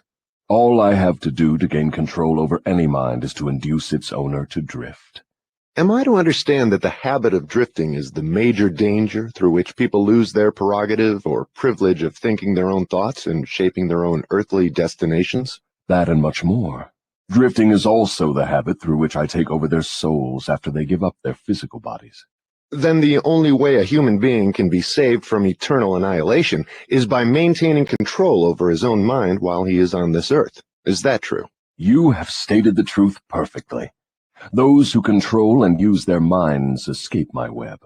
I get all the others as naturally as the sun sets in the west. Is that all there is to the business of being saved from eternal annihilation? Doesn't what you call your opposition have anything to do with saving people? I can see that you do think very deeply.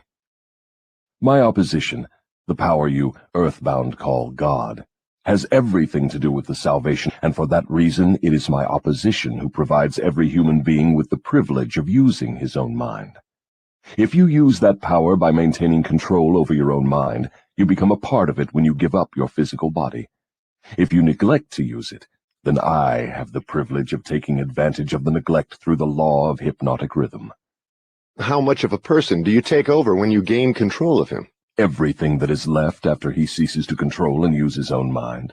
In other words, when you gain control of a person, you take over all there is of his individuality up to the time that he quits using his own mind. Is that correct? That is how I operate.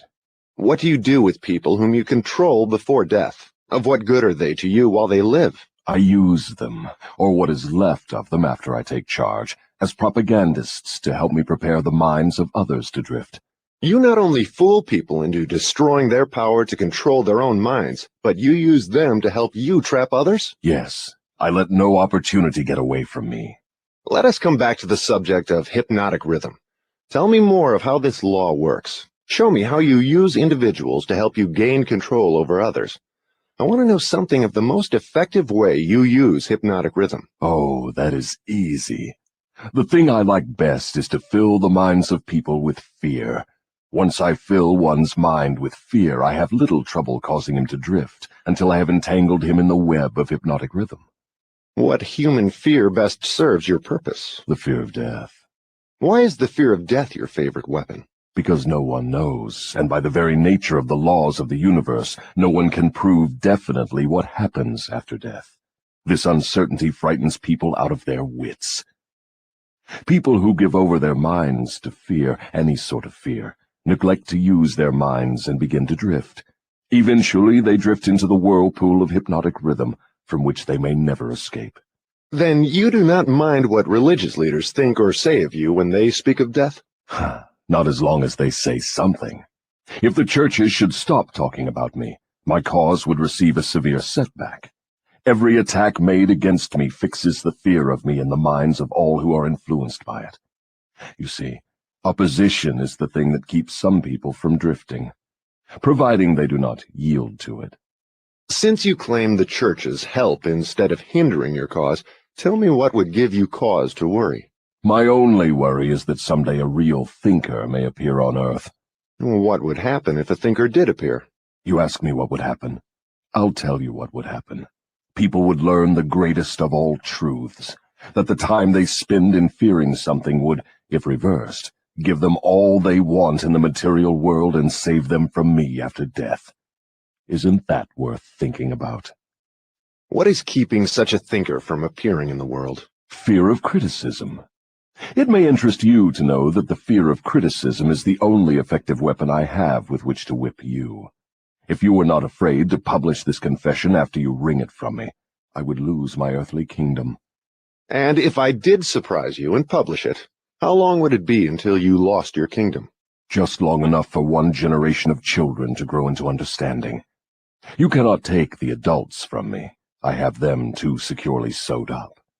But if you published this confession, it would be sufficient to keep me from gaining control of the yet unborn and those who have not reached the age of reason. You wouldn't dare publish what I have told you about the religious leaders. They would crucify you. I thought the savage practice of crucifixion went out of style 2,000 years ago. I don't mean crucifixion on a cross. I mean social and financial crucifixion. Your income would be shut off. You would become a social outcast. Religious leaders and their followers alike would treat you with scorn. Suppose I should choose to throw in my lot with the select few who make a pretense of using their own minds rather than fear the masses who do not, the masses of whom you claim 98%. If you have courage enough to do this, you will crimp my style. Why do you lay claim to no scientist? Don't you like scientists? Oh, yes. I like all people well enough, but true scientists are out of my reach. Why? Because they think for themselves and spend their time studying natural laws. They deal with cause and effect. They deal with facts wherever they find them. But do not make the mistake of believing scientists have no religion. They have a very definite religion. What is their religion? The religion of truth. The religion of natural law. If the world ever produces an accurate thinker with ability to fathom the deeply buried secret of life and death, you can be sure that science will be responsible for the catastrophe. Catastrophe to whom? To me, of course. Let's get back to the subject of hypnotic rhythm. I want to know more about it. Is it something like the principle through which people can hypnotize one another? It is precisely the same thing. I have already told you so. Why do you repeat your questions? That is an old worldly custom of mine, Your Majesty. For your enlightenment, I will tell you, I am forcing you to repeat many of your statements for the sake of emphasis. I'm also trying to see if I can catch you in a lie. Don't dodge the issue. Get back to hypnotic rhythm and tell me all you know about it. Am I a victim of it? Not now, but you barely missed falling into my web.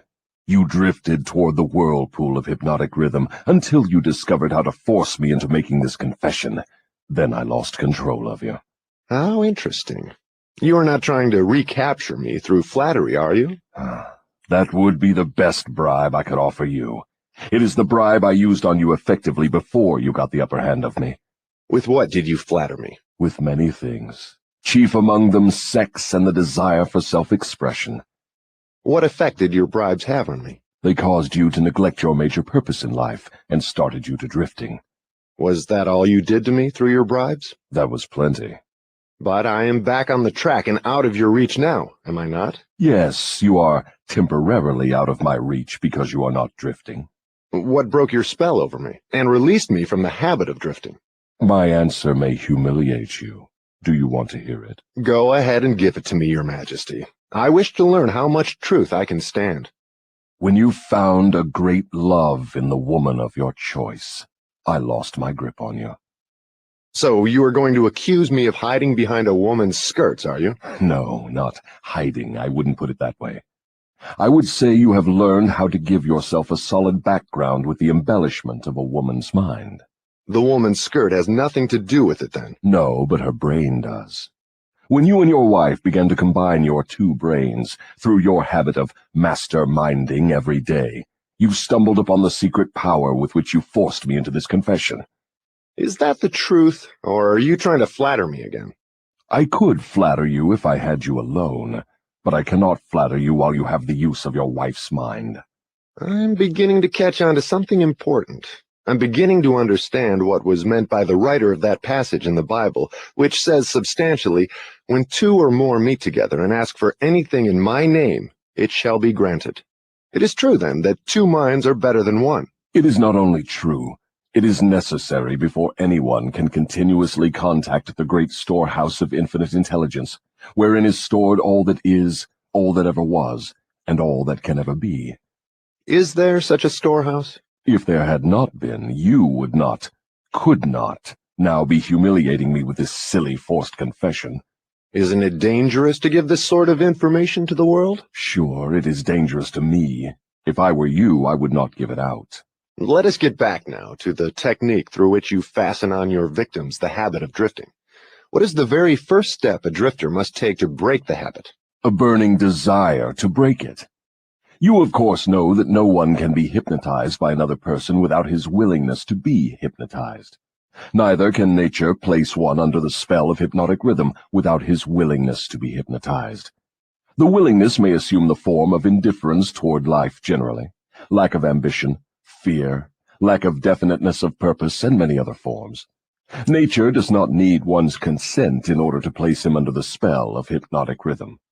It needs only to find him off guard, through any form of neglect to use his own mind. Remember this.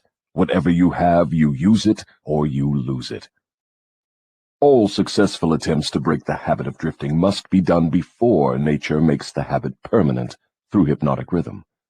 As I understand you, hypnotic rhythm is a natural law through which nature fixes the vibration of all environments. Is that true? Yes.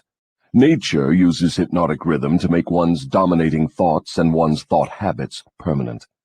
That is why poverty is a disease. Nature makes it so by fixing permanently the thought habits of all who accept poverty as an unavoidable circumstance. Through this same law of hypnotic rhythm, nature will also fix permanently positive thoughts of opulence and prosperity. Perhaps you will better understand the working principle of hypnotic rhythm if I tell you its nature is to fix permanently all habits, whether they are mental or physical. If your mind fears poverty, your mind will attract poverty. If your mind demands opulence and expects it, your mind will attract the physical and financial equivalents of opulence. This is in accordance with an immutable law of nature. Did the writer of that sentence in the Bible, "Whatsoever a man soweth, that shall he also reap," have in mind this law of nature? He could have nothing else in mind. The statement is true. You can see evidence of its truth in all human relationships. And that is why the man who forms the habit of drifting through life must accept whatever life hands him. Is that correct? That is absolutely correct. Life pays the drifter its own price on its own terms. The non-drifter makes life pay on his own terms. Doesn't the question of morals enter into what one gets from life? To be sure, but only for the reason that one's morals have an influence on one's thoughts. No one can collect what he wants from life merely by being good, if that is what you want to know. No, I guess not. I see what you mean. We are all where we are and what we are because of our own deeds. No, not exactly. You are where you are and what you are because of your thoughts and your deeds. Then there is no such reality as luck, is there? Emphatically no. Circumstances which people do not understand are classified under the heading of luck. Back of every reality is a cause. Often the cause is so far removed from the effect that the circumstance can be explained only by attributing it to the operation of luck. Nature knows no such law as luck. It is a man-made hypothesis with which he explains away things he does not understand. The terms luck and miracle are twin sisters. Neither of them has any real existence except in the imaginations of people. Both are used to explain that which people do not understand. Remember this: everything having a real existence is capable of proof. Keep this one truth in mind, and you will become a sounder thinker. Which is more important, one's thoughts or one's deeds? All deeds follow thoughts. There can be no deeds without their having first been patterned in thought. Moreover, all thoughts have a tendency to clothe themselves in their physical counterpart. One's dominating thoughts, that is, the thoughts one mixes with the emotions, desire, hope, faith, fear, hate, greed, enthusiasm, not only have a tendency to clothe themselves in their physical equivalent, but they are bound to do so. That reminds me to ask you to tell me more about yourself. Where, in addition to the minds of people, do you dwell and operate? I operate wherever there is something I can control and appropriate. I have already told you I am the negative portion of the electron of matter. I am the explosion in lightning. I am the pain in disease and physical suffering. I am the unseen general in warfare. I am the unknown commissioner of poverty and famine. I am the executioner extraordinary at death. I am the inspirer of lust after the flesh. I am the creator of jealousy and envy and greed. I am the instigator of fear. I am the genius who converts the achievements of men of science into instruments of death. I am the destroyer of harmony in all manner of human relationships. I am the antithesis of justice. I am the driving force in all immorality. I am the stalemate of all good. I am anxiety, suspense, superstition, and insanity. I am the destroyer of hope and faith. I am the inspirer of destructive gossip and scandal. I am the discourager of free and independent thought. In brief, I am the creator of all forms of human misery, the instigator of discouragement and disappointment. And you do not call that cold and cruel? I call that definite and dependable.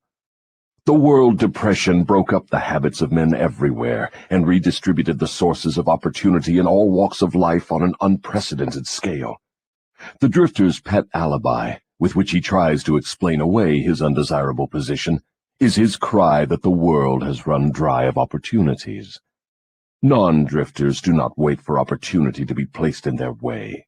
They create opportunity to fit their desires and demands of life. Are non-drifters smart enough to avoid the influence of hypnotic rhythm? No one is smart enough to dodge the influence of hypnotic rhythm. One could just as easily avoid the influence of the law of gravity.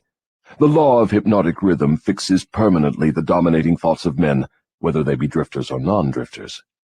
There is no reason why a non-drifter would want to avoid the influence of hypnotic rhythm, because that law is favorable to him. It helps him convert his dominating aims, plans, and purposes into their physical replicas. It fixes his habits of thought and makes them permanent. Only the drifter would wish to dodge the influence of hypnotic rhythm. For the better portion of my adult life, I have been a drifter. How did I manage to escape being swept into the whirlpool of hypnotic rhythm? You haven't escaped. The major portion of your dominating thoughts and desires since you reached adulthood has been a well-defined, definite desire to understand all the potentialities of the mind. You may have drifted on thoughts of lesser importance, but you did not drift in connection with this desire. Because you did not drift, you are now recording a document which gives you exactly what your dominating thoughts demanded of life. Why doesn't your opposition use hypnotic rhythm to make permanent one's higher thoughts and nobler deeds? Why does your opposition permit you to use this stupendous force as a means of entangling people in a web of evil, spun by their own thoughts and deeds? Why does your opposition not outwit you by binding people with thoughts which build and lift them above your influence? The law of hypnotic rhythm is available to all who will use it. I make use of it more effectively than does my opposition because I offer people more attractive bribes to think my sort of thoughts and indulge in my sort of deeds. In other words, you control people by making negative thinking and destructive deeds pleasing to them. Is that correct? That is the idea exactly. I've often wondered why your opposition, what we earthbound call God, does not annihilate you. Can you tell me why? Because the power is as much mine as his. It is as available to me as to him. That is what I have been trying to get over to you. The highest power in the universe can be used for constructive purposes, through what you call God, or it can be used for negative purposes, through what you call the devil. And something more important still, it can be used by any human being just as effectively as by God or the devil. You make a far-reaching claim. Can you prove your claim? Yes, but it would be better if you proved it for yourself. The devil's word is not worth much among your earthbound sinners. Neither is God's word. You fear the devil and refuse to trust your God. Therefore, you have but one source available through which you may appropriate the benefits of universal power, and that is by trusting and using your own power of thought. This is the direct road to the universal storehouse of infinite intelligence. There is no other road available to any human being. Why have we earthbound not found the road to infinite intelligence sooner? Because I have intercepted you and led you off the path by planting in your minds thoughts which destroy your power to use your minds constructively. I have made it attractive to you to use the power of infinite intelligence to attain negative ends, through greed, avarice, lust, envy, and hatred. Remember, your mind attracts that which your mind dwells upon. To divert you away from my opposition, I had only to feed you on thoughts helpful to my cause. If I understand what you're saying, you're admitting that no human being need fear the devil or worry about how to flatter God. That is it precisely. This admission may put a crimp in my style, but I have the satisfaction of knowing it may also slow down my opposition by sending people direct to the source of all power. In other words, if you cannot control people through negative bribes or fear, then you wish to kick over the entire apple cart and show people how to go around God. Are you by any chance in politics too? Your technique seems frightfully familiar. Am I in politics?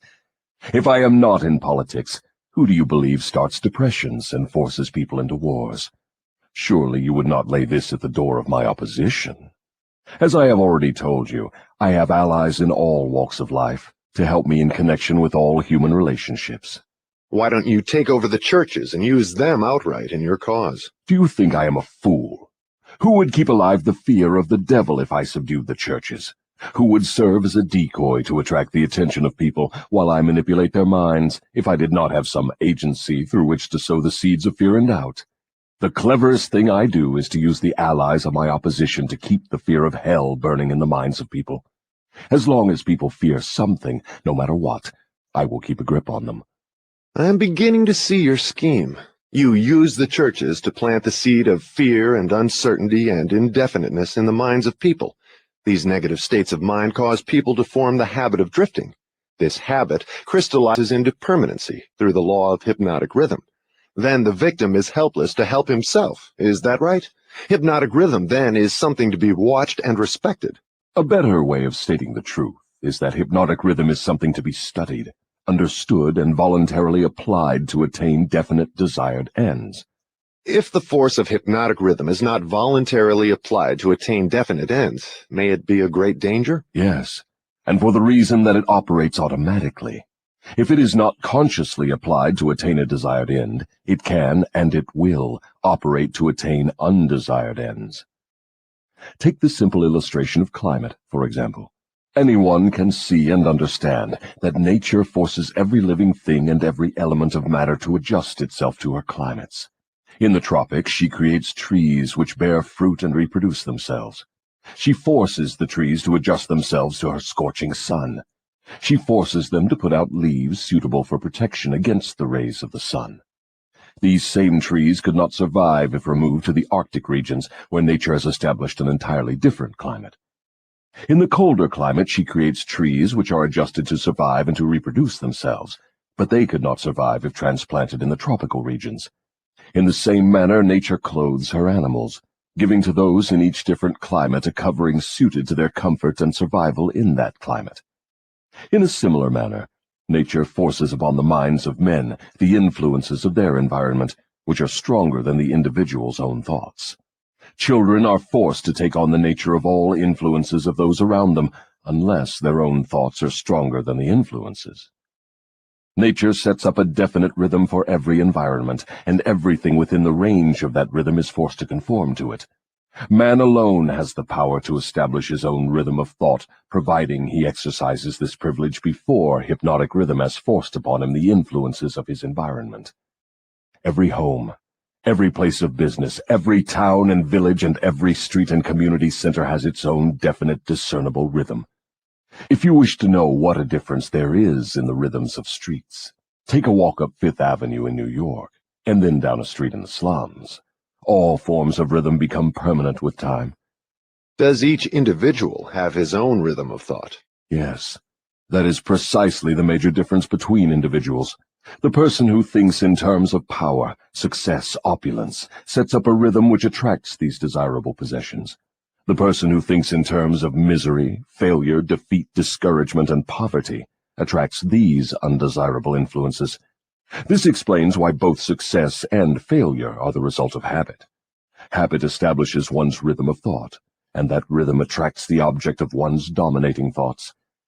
Hypnotic rhythm is something resembling a magnet which attracts things for which it has a magnetic affinity. Is that correct? Yes, that is correct.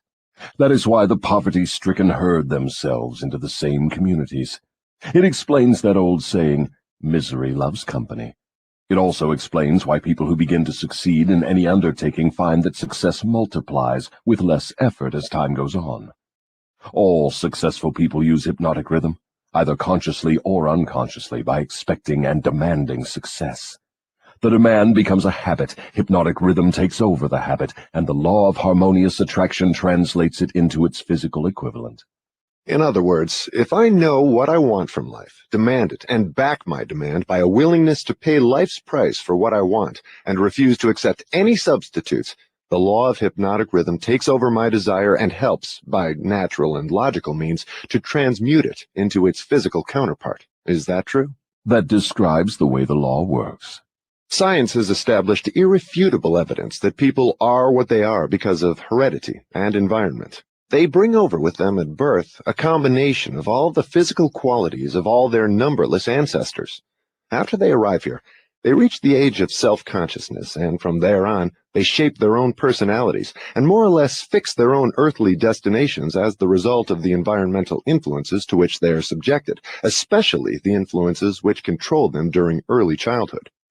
These two facts have been so well established, there's no room for any intelligent person to question them. How can hypnotic rhythm change the nature of a physical body, which is a combination of thousands of ancestors who have lived and died before one is born? How can hypnotic rhythm change the influence of one's environment? People who are born in poverty and ignorance have a strong tendency to remain poverty-stricken and ignorant all through life. What, if anything, can hypnotic rhythm do about this? Hypnotic rhythm cannot change the nature of the physical body one inherits at birth, but it can and it does modify change, control and make permanent one's environmental influences. If I understand what you mean, a human being is forced by nature to take on and become a part of the environment he chooses, or the environment that may be forced upon him? That is correct. But there are ways and means by which an individual may resist the influences of an environment he does not wish to accept, and also a method of procedure by which one may reverse the application of hypnotic rhythm from negative to positive ends. Do you mean that there is a definite method by which hypnotic rhythm can be made to serve instead of destroy one? I mean just that. Tell me how this astounding end may be attained.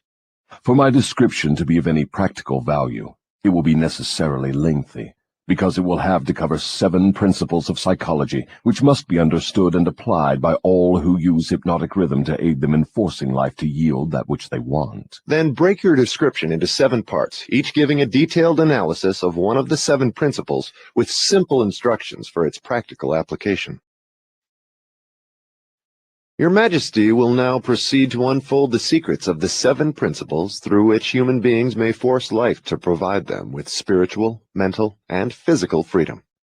Do not be sparing in your description of these principles. I want a complete illustration of how the principles may be used by anyone who chooses to use them. Tell us all you know about the principle of definiteness of purpose. If you go through with this mad idea of publishing my confession, You will open the gates of hell and turn loose all the precious souls I have collected back down through the ages. You will deprive me of souls yet unborn. You will release from my bondage millions now living. Stop, I beg of you. Open up. Let's hear what you have to say about the principle of definiteness of purpose. You are pouring water on the fires of hell, but the responsibility is yours, not mine. I may as well tell you that any human being who can be definite in his aims and plans can make life hand over whatever is wanted. That is a broad claim, Your Majesty. Do you wish to tone it down a bit? Tone it down? No, I wish to tone it up. When you hear what I now have to say, you will understand why the principle of definiteness is so important. My opposition uses a clever little trick to cheat me of my control over people. The opposition knows that definiteness of purpose closes the door of one's mind so tightly against me that I cannot break through unless I can induce one to form the habit of drifting.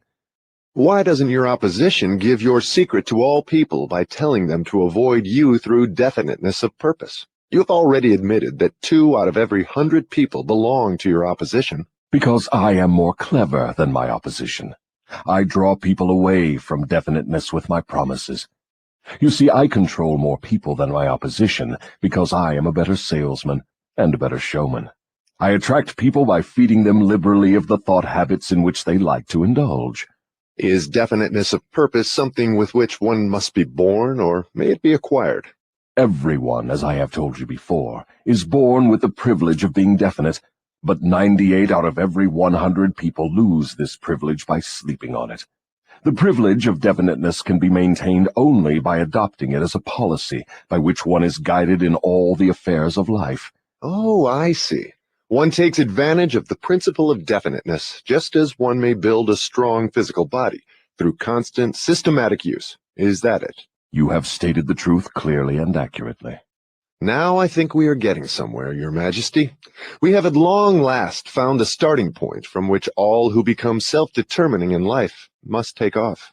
We have discovered from your astounding confession that your greatest asset is man's lack of caution, which enables you to lead him into the jungle of indefiniteness through simple bribes. We have learned, beyond the question of doubt, that anyone who adopts definiteness of purpose as a policy and uses it in all of his daily experiences cannot be induced to form the habit of drifting.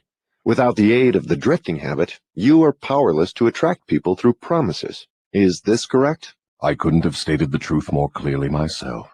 Go ahead now and describe how people neglect their privilege of being free and self-determining through indefiniteness and drifting. I have already made brief reference to this principle, but I will now go into more minute details as to how the principle works. I shall have to begin at the time of birth.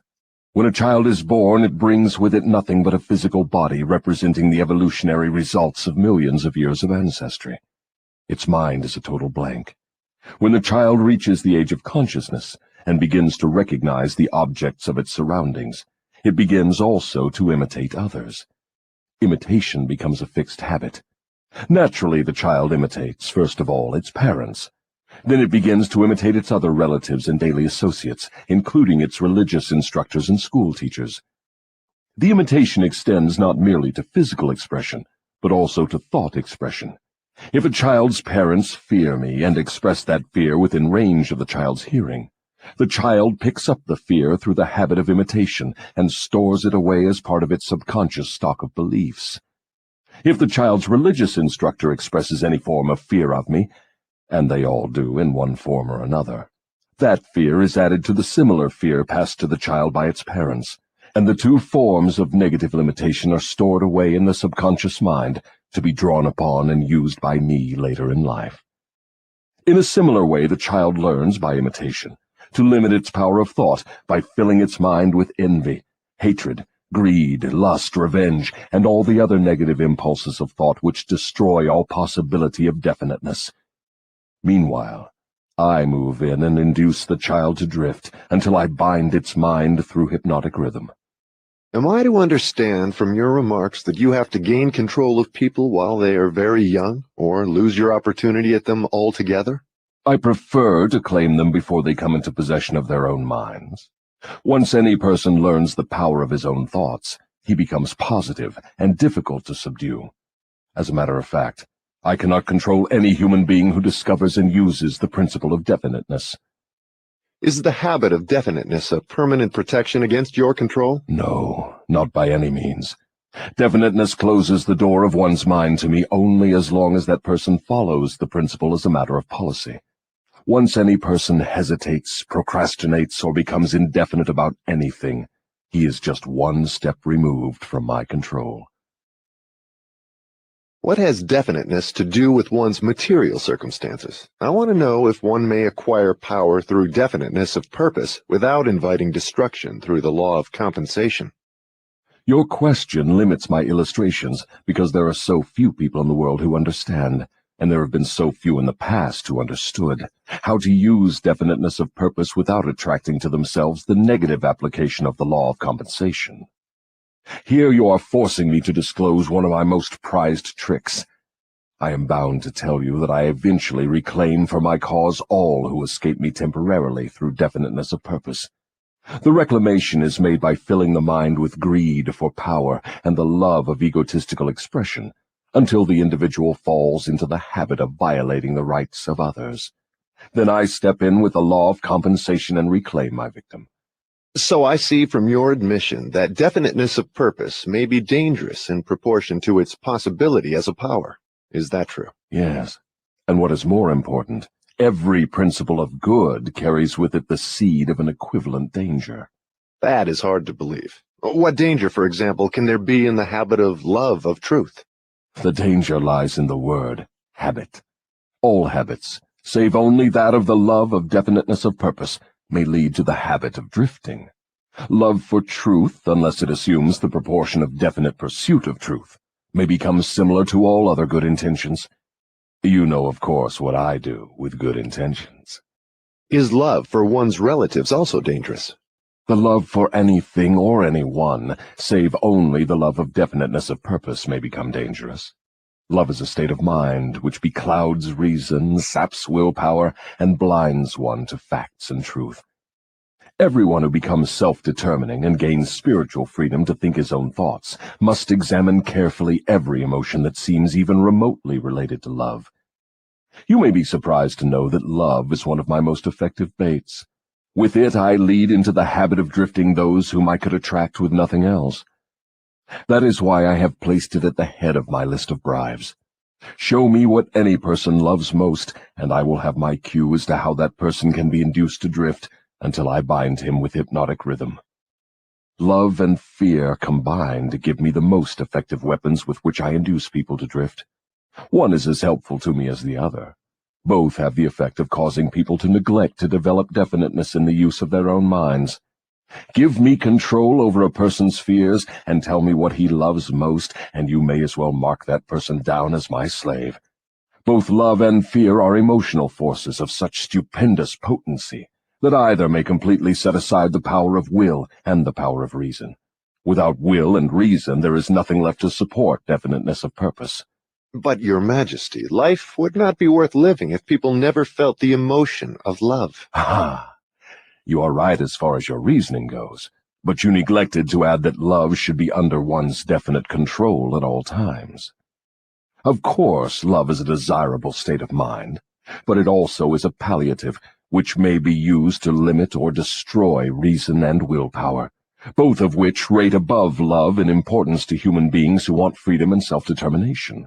I understand from what you say that people who gain power must harden their emotions, master fear, and subdue love. Is that correct? People who gain and maintain power must become definite in all their thoughts and all their deeds. If that is what you call hard, then they must become hard. Let us look into the sources of advantage of definiteness in the everyday affairs of life. Which is more apt to succeed, a weak plan applied with definiteness, or a sound, strong plan indefinitely applied? Weak plans have a way of becoming strong if definitely applied. You mean that any plan definitely put into continuous action in pursuit of a definite purpose may be successful, even if it is not the best plan? Yes, I mean just that. Definiteness of purpose plus definiteness of plan by which the purpose is to be achieved generally succeeds, no matter how weak the plan may be. The major difference between a sound and an unsound plan is that the sound plan, if definitely applied, may be carried out more quickly than an unsound plan. In other words, if one cannot be always right, one can and should be always definite. Is that what you were trying to get across to me? That is the idea. People who are definite in both their plans and their purposes never accept temporary defeat as being more than an urge to greater effort. You can see for yourself that this sort of policy is bound to win if it is followed with definiteness. Can a person who moves with definiteness of both plan and purpose be always sure of success? No. The best of plans sometimes misfire. But the person who moves with definiteness recognizes the difference between temporary defeat and failure. When plans fail, he substitutes others, but he does not change his purpose. He perseveres. Eventually, he finds a plan that succeeds. Will a plan based upon immoral or unjust ends succeed as quickly as one motivated by a keen sense of justice and morality? Through the operation of the law of compensation, everyone reaps that which he sows. Plans based on unjust or immoral motives may bring temporary success, but enduring success must take into consideration the fourth dimension, time. Time is the enemy of immorality and injustice. It is the friend of justice and morality. Failure to recognize this fact has been responsible for the crime wave among the youths of the world. The youthful, inexperienced mind is apt to mistake temporary success for permanency. The youth often makes the mistake of coveting the temporary gains of immoral, unjust plans, but neglects to look ahead and observe the penalties which follow as definitely as night follows day. This is pretty deep stuff, Your Majesty. Let us get back to the discussion of lighter and more concrete subjects that are likely to interest the majority of people. I'm interested in discussing the things that make people happy and miserable, rich and poor, sick and healthy. In brief, I'm interested in everything that can be used by human beings to make life pay satisfactory dividends in return for the effort that one puts into the business of living. Very well, let us be definite. You have my idea. Your Majesty has a tendency to stray off into abstract details, which most people can neither understand nor use in the solution of their problems. Could that, by any chance, be a definite plan of yours to answer my questions with indefinite answers? If that is your plan, it is a slick trick, but it will not work. Go ahead now, and tell me something more of the miseries and failures of human beings growing directly out of indefiniteness. Why not permit me to tell you more of the pleasures and successes of people who understand and apply the principle of definiteness? I observe that sometimes people with definiteness of plan and purpose get what they ask from life, only to find after they get it that they do not want it. What then? Generally, one can get rid of whatever is not wanted by application of the same principle of definiteness with which the thing was acquired. A life that is lived with fullness of peace of mind, contentment, and happiness always divests itself of everything it does not want. Anyone who submits to annoyance by things he does not want is not definite. He is a drifter. What about married people who cease to want each other? Should they separate? Or is it true that all marriages are made in heaven, and the contracting parties are, therefore, forever bound by their bargain, even though it may prove to be a poor one for both? First, let me correct that old saying that all marriages are made in heaven. I know of some which were made on my side of the fence. Minds which do not harmonize should never be forced to remain together in marriage or any other relationship. Friction and all forms of discord between minds lead inevitably to the habit of drifting, and of course to indefiniteness.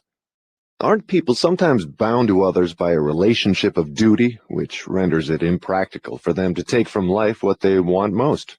Duty is one of the most abused and misunderstood words in existence. The first duty of every human being is to himself. Every person owes himself the duty of finding how to live a full and happy life.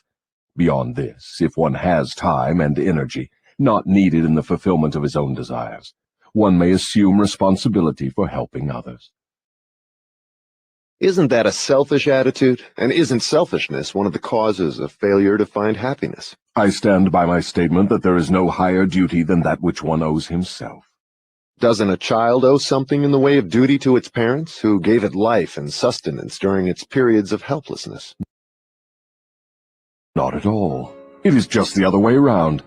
Parents owe their children everything they can give them in the way of knowledge.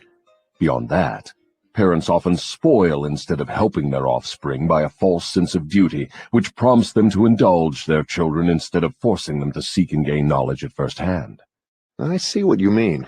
Your theory is that too much help thrust upon the youth encourages him to drift and become indefinite in all things. You believe that necessity is a teacher of great sagacity, that defeat carries with it an equivalent virtue, that unearned gifts of every nature may become a curse instead of a blessing. Is that correct? You have stated my philosophy perfectly. My belief is not theory, it is fact. Then you do not advocate prayer as a means of gaining desirable ends. On the contrary, I do advocate prayer, but not the sort of prayer that consists of empty, begging, meaningless words. The sort of prayer against which I am helpless is the prayer of definiteness of purpose. I never thought of definiteness of purpose as being a prayer. How can it be? Definiteness is in effect the only sort of prayer upon which one can rely. It places one in the way of using hypnotic rhythm to attain definite ends, by the mere act of appropriating it from the great universal storehouse of infinite intelligence. The appropriation, in case you are interested, takes place through definiteness of purpose, persistently pursued. Why do the majority of prayers fail? They don't.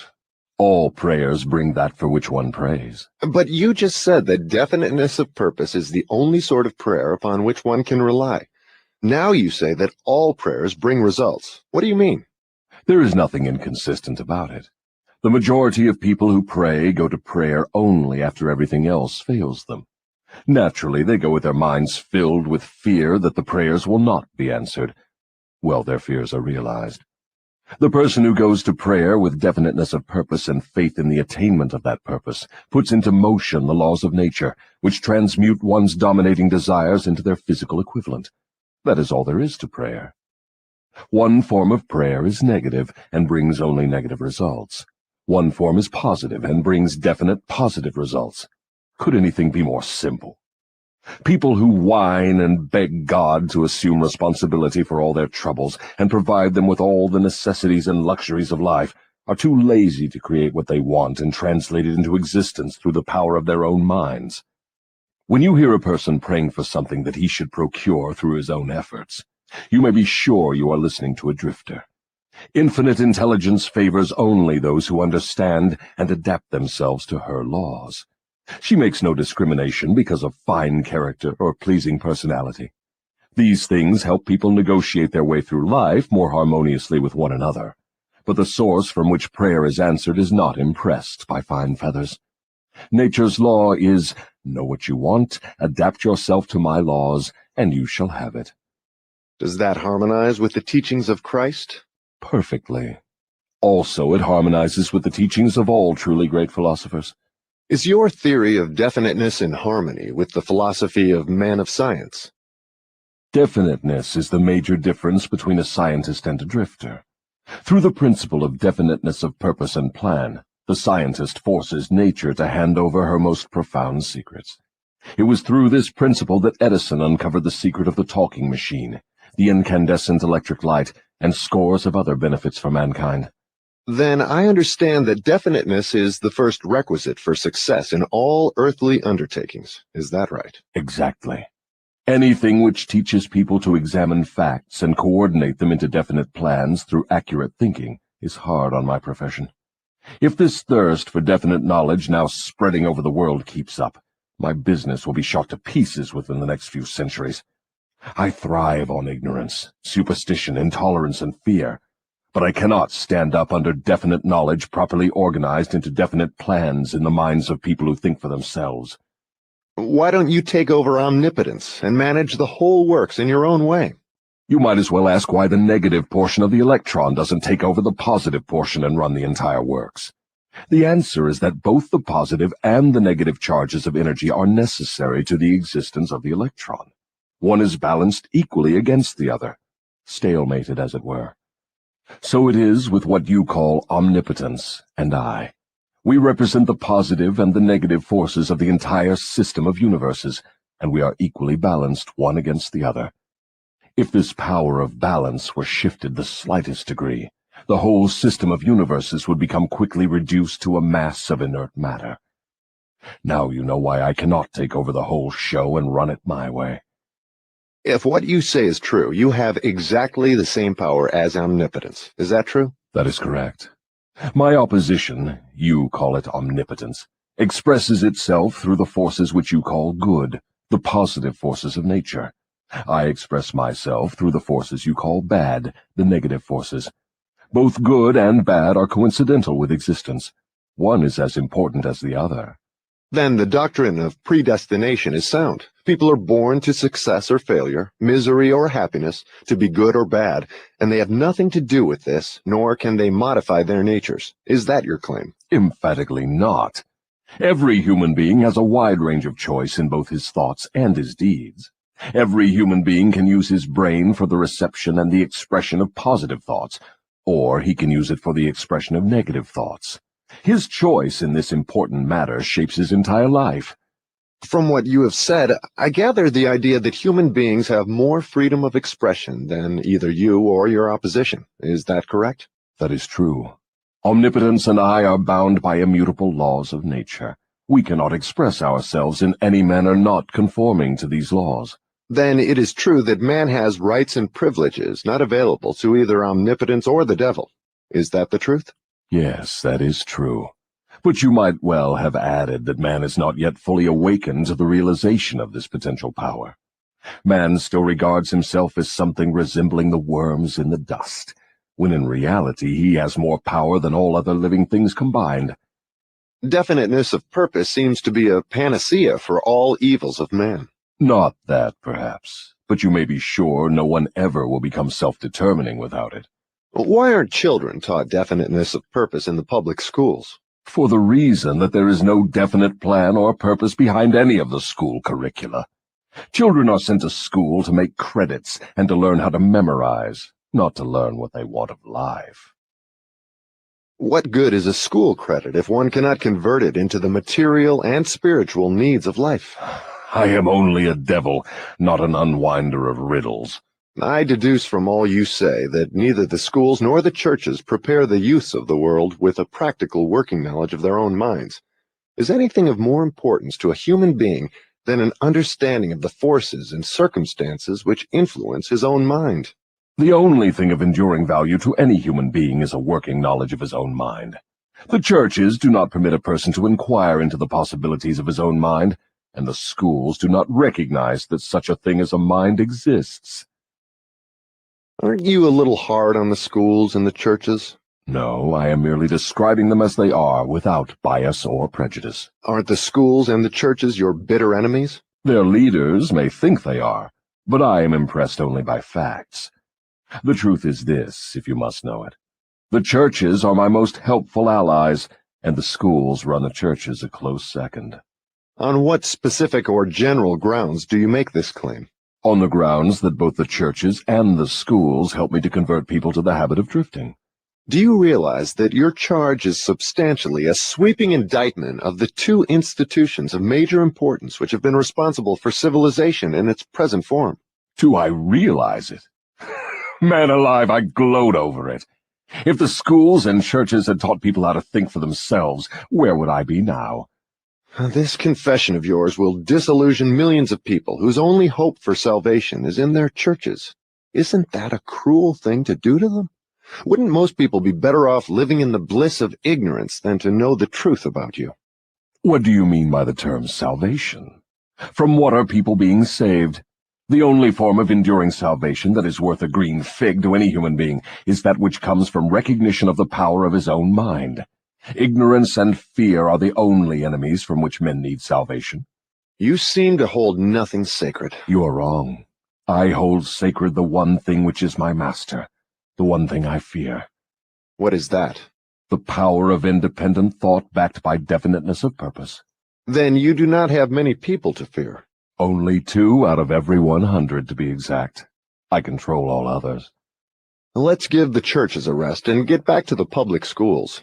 Your confession has shown clearly that you thrive and perpetuate yourself from one generation to another by the clever trick of taking over the minds of children before they have the chance to learn how to use their minds. I wish to know what is wrong with a public school system that permits the devil to control so many people. I wish to know also what can be done to the established system of teaching that will ensure all children the opportunity to learn, first, that they have minds, and second, how to use those minds to bring spiritual and economic freedom. I am putting the question to you definitely enough, and since you have stressed the importance of definiteness of purpose, I am here and now putting you on notice that your answer to my question must be definite. Wait a moment while I catch my breath. You have given me quite an order.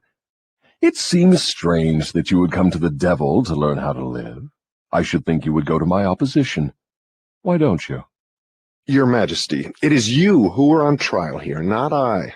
I want the truth, and I am not particular as to the source from which I get it. There is something radically wrong with the system of education that has given us a balance sheet with life that shows us hopelessly in the red and groping for the road to self-determination as if we were so many animals lost in the jungle. I want to know two things about this system. First, what is the major weakness of the system? Second, how can this weakness be eliminated? The floor is yours again. Please, stick to the question and stop trying to decoy me into the discussion of deep abstract subjects. That's definite, is it not? You leave me no choice but that of direct answer. To begin with, the public school system approaches the subject of education from the wrong angle. The school system endeavors to teach children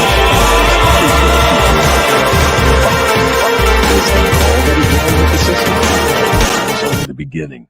Another major weakness of the school system is that it does not establish in the minds of children either the importance of definiteness of purpose, or make any attempt to teach youths how to be definite about anything. The major object of all schooling is to force the students to cram their memories with facts, instead of teaching them how to organize and make practical use of facts.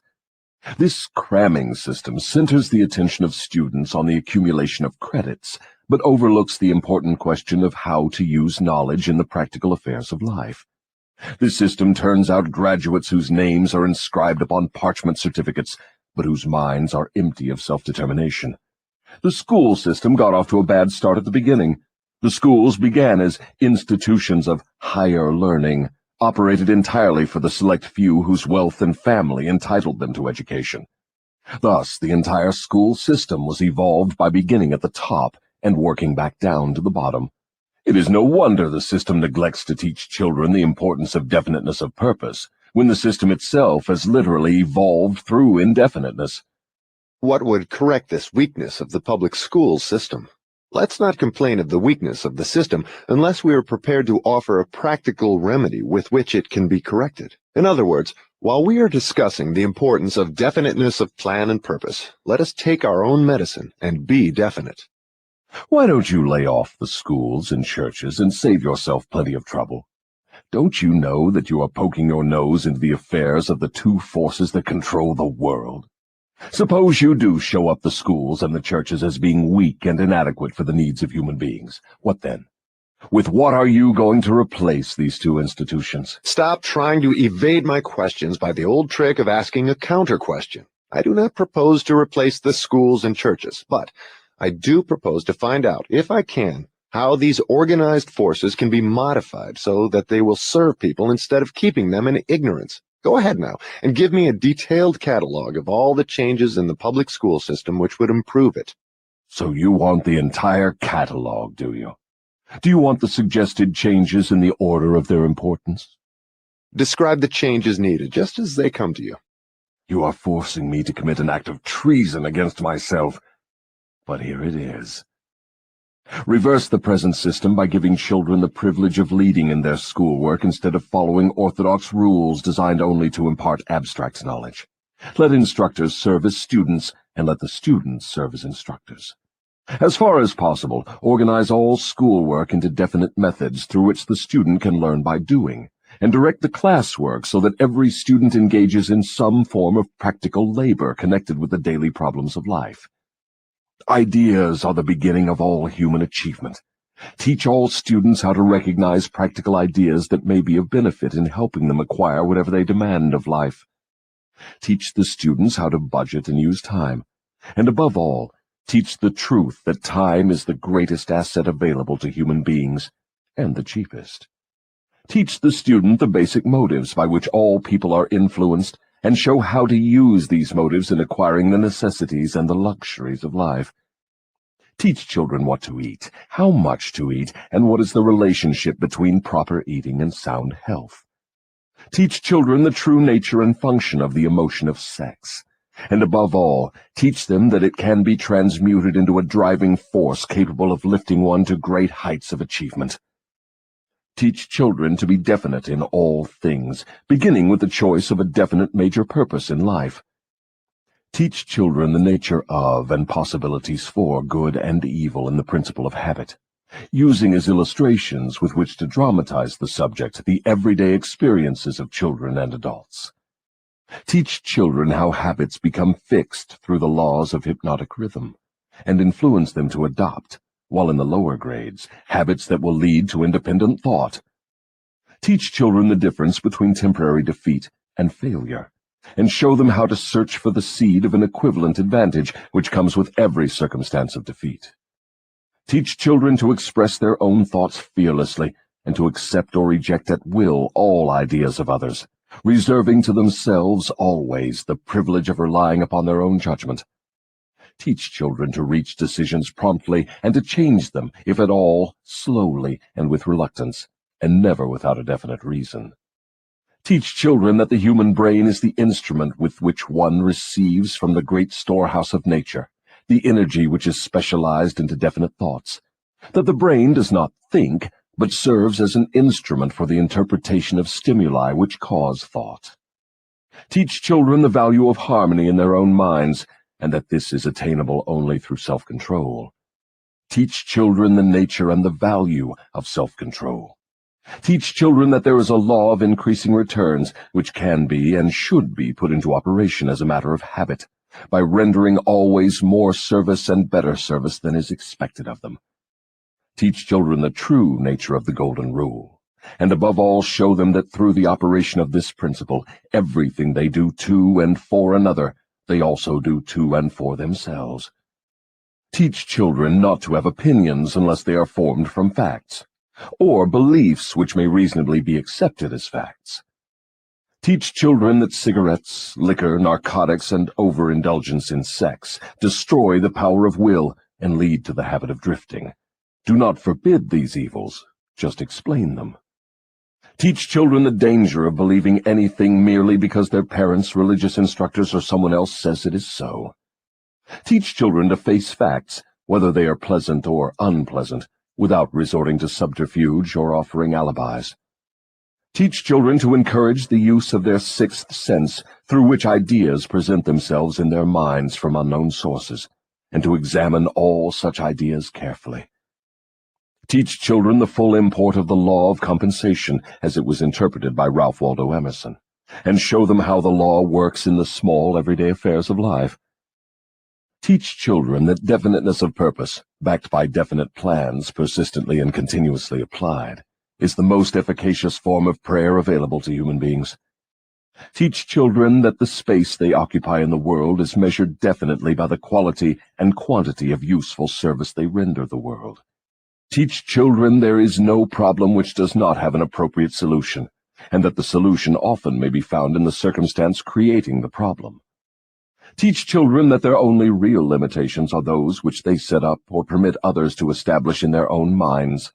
Teach them that man can achieve whatever man can conceive and believe. Teach children that all schoolhouses and all textbooks are elementary implements which may be helpful in the development of their minds, but that the only school of real value is the great university of life, wherein one has the privilege of learning from experience. Teach children to be true to themselves at all times, and since they cannot please everybody, therefore to do a good job of pleasing themselves. That is an imposing list, but it seems conspicuous by the fact it ignores practically every subject now taught in the public schools. Was that intended? Yes. You asked for a list of suggested changes in public school curricula which would benefit children. Well, that is what you got. Some of the changes you suggest are so unorthodox they would shock most of the educators of today, wouldn't they? Most of the educators of today need to be shocked. A good sound shock often helps the brain that has been atrophied by habit. Would the changes you suggest for the public schools give children immunity against the habit of drifting? Yes, that is one of the results the changes would bring, but there are others, too. How could the suggested changes be forced into the public school system? You know, of course, it is as difficult to get a new idea into an educator's brain as it is to interest a religious leader in modifying religion so it will help people to get more from life. The quickest and surest way to force practical ideas into the public schools is to first introduce the ideas through private schools and establish such a demand for their use that public school officials will be compelled to employ them. Should any other changes be made in the public school system? Yes, many. Among other changes needed in all public school programs is the addition of a complete course of training in the psychology of harmonious negotiation between people. All children should be taught how to sell their way through life with the minimum amount of friction.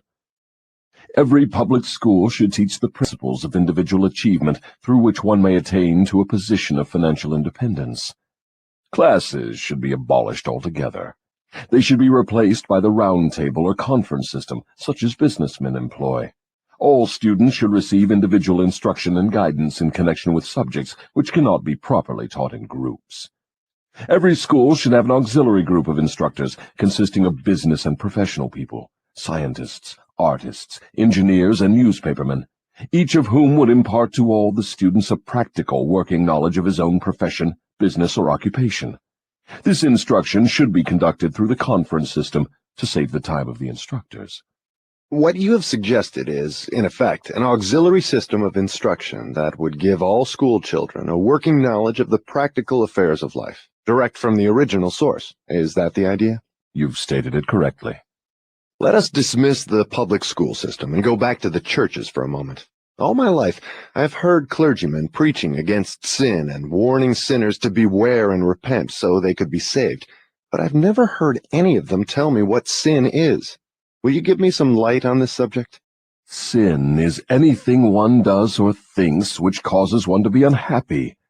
Human beings who are in sound physical and spiritual health should be at peace with themselves and always happy. Any form of mental or physical misery indicates the presence of sin.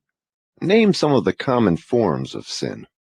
It is a sin to overeat because that leads to ill health and misery. It is a sin to overindulge in sex because that breaks down one's willpower and leads to the habit of drifting. It is a sin to permit one's mind to be dominated by negative thoughts of envy, greed, fear, hatred, intolerance, vanity, self-pity, or discouragement, because these states of mind lead to the habit of drifting. It is a sin to cheat, lie, and steal, because these habits destroy self-respect, subdue one's conscience, and lead to unhappiness. It is a sin to remain in ignorance, because that leads to poverty and loss of self-reliance. It is a sin to accept from life anything one does not want, because that indicates an unpardonable neglect to use the mind. Is it a sin for one to drift through life without definite aim, plan, or purpose? Yes, because this habit leads to poverty and destroys the privilege of self-determination. It also deprives one of the privilege of using his own mind as a medium of contact with infinite intelligence. Are you the chief inspirer of sin? Yes. It is my business to gain control of the minds of people in every way possible. Can you control the mind of a person who commits no sin? I cannot, because that person never permits his mind to be dominated by any form of negative thought. I cannot enter the mind of one who never sins, let alone control it. What is the commonest and most destructive of all sins? Fear and ignorance. Have you nothing else to add to the list? There is nothing else to be added. What is faith? It is a state of mind wherein one recognizes and uses the power of positive thought as a medium by which one contacts and draws upon the universal store of infinite intelligence at will. In other words, faith is the absence of all forms of negative thought. Is that the idea? Yes, that is another way of describing it. Has a drifter the capacity to use faith? He may have the capacity, but he does not use it. Everyone has the potential power to clear his mind of all negative thoughts, and thereby avail himself of the power of faith. Stating the matter in another way, faith is definiteness of purpose backed by belief in the attainment of the object of that purpose. Is that correct? That's the idea exactly. What preparation must one undergo before being able to move with definiteness of purpose at all times? One must gain mastery over self. This is the second of the 7 principles. The person who is not master of himself can never be master of others. Lack of self-mastery is, of itself, the most destructive form of indefiniteness. Where should one begin when making a start at control over self? By mastering the 3 appetites responsible for most of one's lack of self-discipline. The 3 appetites are 1. The desire for food, 2. The desire for expression of sex, 3. The desire to express loosely organized opinions. Does man have other appetites which need control? Yes, many of them. But these 3 are the ones which should be conquered first. When a man becomes master of these 3 appetites, he has developed enough self-discipline to conquer easily those of lesser importance. But these are natural appetites. They must be indulged if one is to be healthy and happy. To be sure, they are natural appetites, but they are also dangerous, because people who have not mastered themselves overfeed the appetites. Self-mastery contemplates sufficient control over the appetites to enable one to feed them what they need and withhold food not needed. Your viewpoint is both interesting and educational. Describe the details through which I may understand how and under what circumstances people overfeed the appetites. Take the desire for physical food, for example. The majority of people are so weak in self-discipline they fill their stomachs with combinations of rich food which please the taste but overwork the organs of digestion and elimination. They pour into their stomachs both quantity and combinations of food which the body chemist can dispose of only by converting the food into deadly toxic poisons. These poisons clog and stagnate the body's sewer system until it slows down in its work of elimination of waste matter. After a while, the sewer system stops working altogether, and the victim has what he calls constipation. By that time, he is ready for the hospital. Auto-intoxication, or body sewer poisoning, takes the machinery of the brain and rolls it into something resembling a wad of putty. The victim then becomes sluggish in his physical movements and mentally irritable and fussy. If he could only take one good look at and one bad smell of his sewer system, he would be ashamed to look himself in the face. City sewers are not the pleasantest of places when they become overloaded or clogged, but they are clean and sweet compared with the intestinal sewer when it has been overloaded or clogged. This is not a pretty story to be associated with the pleasant and necessary act of eating, but that is where it belongs, because overeating and wrong food combinations are the evils which cause auto-intoxication. People who eat wisely and keep their body sewers clean handicap me, because a clean body sewer generally means a sound body and a brain that functions properly. Imagine, if your imagination can be stretched that far, how any human being could move with definiteness of purpose with his body sewer filled with enough poison to kill 100 people if it were injected into their bloodstream directly. And all this trouble is the result of lack of control over the physical appetite for food. Well, if you wish to be absolutely correct, you should say that improper eating is responsible for the majority of the ills of the body, and practically all headaches. If you want proof of this, select 100 people suffering with headaches and give each of them a thorough washing out of their body sewer systems with a high enema, and observe that no fewer than 95 of the headaches will disappear within a few minutes after the sewers have been cleaned. From all you say about the intestinal tract, I gather the impression that mastery over the physical appetite for food means also mastery over the habit of neglecting to keep the intestines clean. Yes, that is true. It is just as important to eliminate the waste matter of the body and the unused portions of food as it is to take the right amount and the correct combinations of food. I never thought of auto-intoxication as being one of your devices of control over people, and I am utterly shocked to know how many people are victims of this subtle enemy. Let's hear what you have to say of the other 2 appetites. Well, take the desire for sex expression. Now there is a force with which I master the weak and the strong, the old and the young, the ignorant and the wise.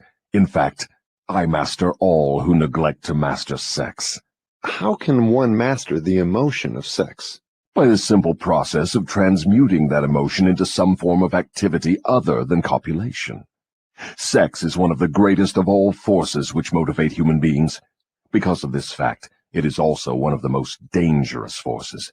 If humans would control their sex desires and transmute them into a driving force with which to carry on their occupation, that is, if they spent on their work 1/2 the time they dissipate in pursuit of sex, they would never know poverty. Do I understand you to imply there is a relationship between sex and poverty? Yes, where sex is not under definite control. If allowed to run its natural course, sex will quickly lead one into the habit of drifting. Is there any relationship between sex and leadership? Yes, all great leaders in every walk of life are highly sexed, but they follow the habit of controlling their sex desires, switching them into a driving force behind their occupation. Is the habit of overindulgence in sex as dangerous as the habit of taking narcotics or liquor? There is no difference between these habits. Both lead to hypnotic control through the habit of drifting. Why does the world look upon sex as something vulgar? Because of the vulgar abuse people have made of this emotion. It is not sex that is vulgar. It is the individual who neglects or refuses to control and guide it. Do you mean by your statement that one should not indulge the desire for sex? No, I mean that sex, like all other forces available to man, should be understood, mastered, and made to serve man. The desire for sex expression is as natural as the desire for food. The desire can no more be killed than one can entirely stop a river from flowing. If the emotion of sex is shut off from the natural mode of expression, it will break out in some other, less desirable form, just as a river will, if dammed, break through and flow around the dam. The person who has self-discipline understands the emotion of sex, respects it, and learns to control and transmute it into constructive activities. Just what damage is there in overindulgence of sex? The greatest damage is that it depletes the source of man's greatest driving force and wastes, without adequate compensation, man's creative energy. It dissipates energy needed by nature to maintain physical health. Sex is nature's most useful therapeutic force. It depletes the magnetic energy which is the source of an attractive, pleasing personality. It removes the sparkle from one's eyes and sets up discord in the tone of one's voice. It destroys enthusiasm, subdues ambition, and leads inevitably to the habit of drifting on all subjects. I would like for you to answer my question in another way by telling me what beneficial ends the emotion of sex may be made to attain if mastered and transmuted. Controlled sex supplies the magnetic force that attracts people to one another. It is the most important factor of a pleasing personality. It gives quality to the tone of voice, and enables one to convey through the voice any feeling desired. It serves, as nothing else can serve, to give motive power to one's desires. It keeps the nervous system charged with the energy needed to carry on the work of maintaining the body. It sharpens the imagination and enables one to create useful ideas. It gives quickness and definiteness to one's physical and mental movements. It gives one persistence and perseverance in the pursuit of one's major purpose in life. It is a great antidote for all fear. It gives one immunity against discouragement. It helps to master laziness and procrastination. It gives one physical and mental endurance while undergoing any form of opposition or defeat. It gives one the fighting qualities necessary under all circumstances for self-defense. In brief, it makes winners and not quitters. Are those all the advantages you claim for controlled sex energy? No, they are only some of the more important benefits it provides. Perhaps some will believe the greatest of all the virtues of sex is that it is nature's method of perpetuation of all living things. This alone should remove all thought that sex is vulgar. I gather from what you say that the emotion of sex is a virtue, not a fault. It is a virtue when controlled and directed to the attainment of desirable ends. It is a fault when neglected and permitted to lead to acts of lust. Why aren't these truths taught to children by their parents in the public schools? The neglect is due to ignorance of the real nature of sex. It is just as necessary in maintaining health for one to understand and properly use the emotion of sex as it is to keep the body's sewer system clean. Both subjects should be taught in all public schools and all homes where there are children. Wouldn't the majority of parents need instruction on the proper function and use of sex before they could intelligently teach their children? Yes, and so would the public school teachers. What relative position of importance would you give to the need for accurate knowledge on the subject of sex? It is next to the top of the list. There is but one thing of greater importance to human beings. That is accurate thought. Do I understand you to say that knowledge of the true functions of sex and ability to think accurately are the two things of greatest importance to mankind? That is what I intend you to understand. Accurate thinking comes first because it is the solution to all man's problems, the answer to all his prayers, the source of opulence and all material possessions. Accurate thinking is aided by properly controlled and directed sex emotion, because sex emotion is the same energy as that with which one thinks. It begins with those who desire self-determination sufficiently to be willing to pay its price. No one can be entirely free, spiritually, mentally, physically, and economically, without learning the art of accurate thinking. No one can learn to think accurately without including, as a part of the needed knowledge, information on the control of sex emotion through transmutation. It will be a great surprise to many people to learn there is so close a relationship between thinking and sex emotion. Tell us now about the third appetite, and let's see what it has to do with self-discipline. The habit of expressing loosely organized opinions is one of the most destructive of habits. Its destructiveness consists in its tendency to influence people to guess instead of searching for the facts when they form opinions, create ideas, or organize plans. The habit develops a grasshopper mind, one that jumps from one thing to another but never completes anything. And, of course, carelessness in the expression of opinions leads to the habit of drifting. From there it is only a step or two until one is bound by the law of hypnotic rhythm, which automatically prohibits accurate thinking. What other disadvantages are there in free expression of opinions? The person who talks too much informs the world of his aims and plans and gives to others the opportunity to profit by his ideas.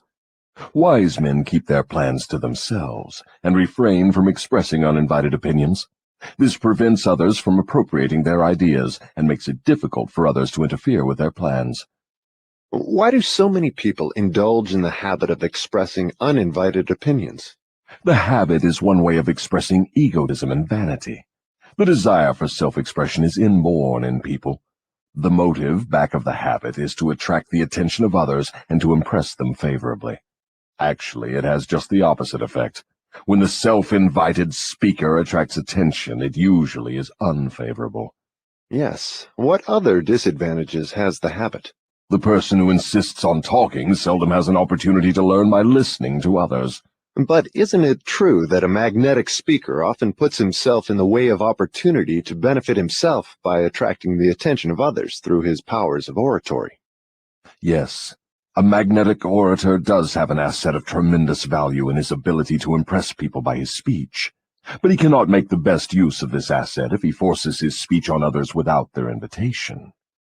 No single quality adds more to one's personality than the ability to speak with emotional feeling, force, and conviction.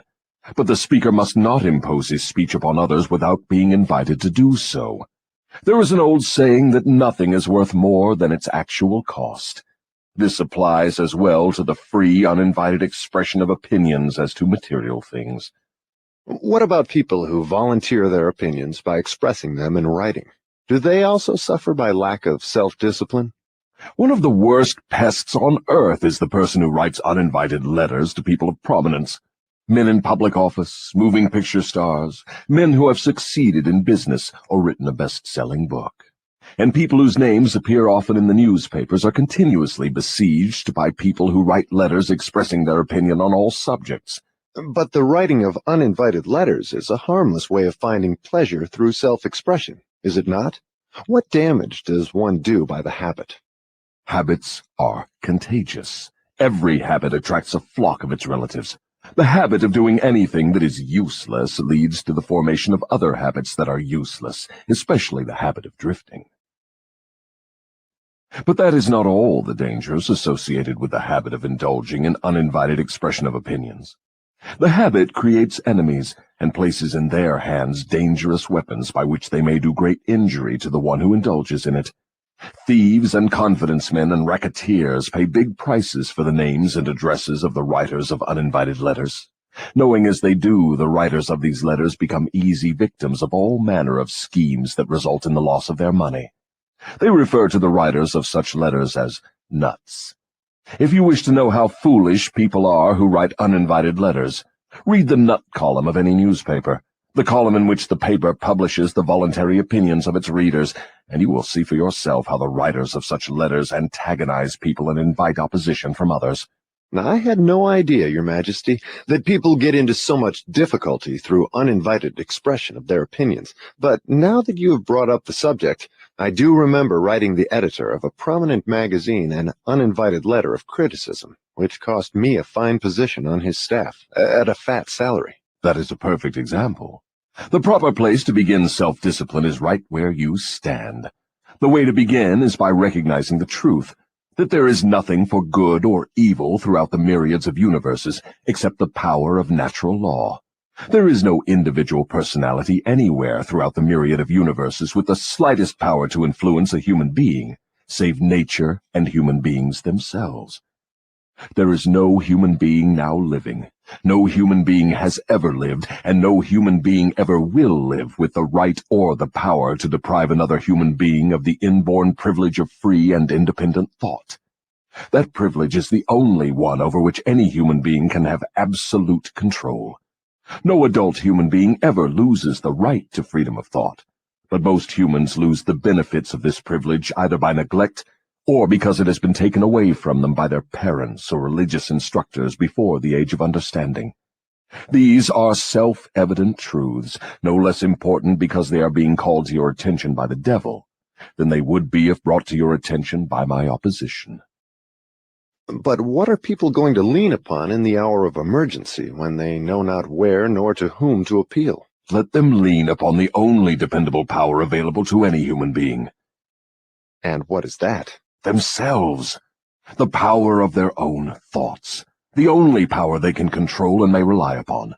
The only power which cannot be perverted, colored, modified, or falsified by their dishonest fellow human beings. All you say seems logical, but why must I come to the devil to discover such profound truths? Let's get back to the 7 principles. You've already disclosed enough information to show clearly that the secret of how to break the power of hypnotic rhythm is wrapped in the 7 principles. You have shown, too, that the most important of these principles is self-discipline.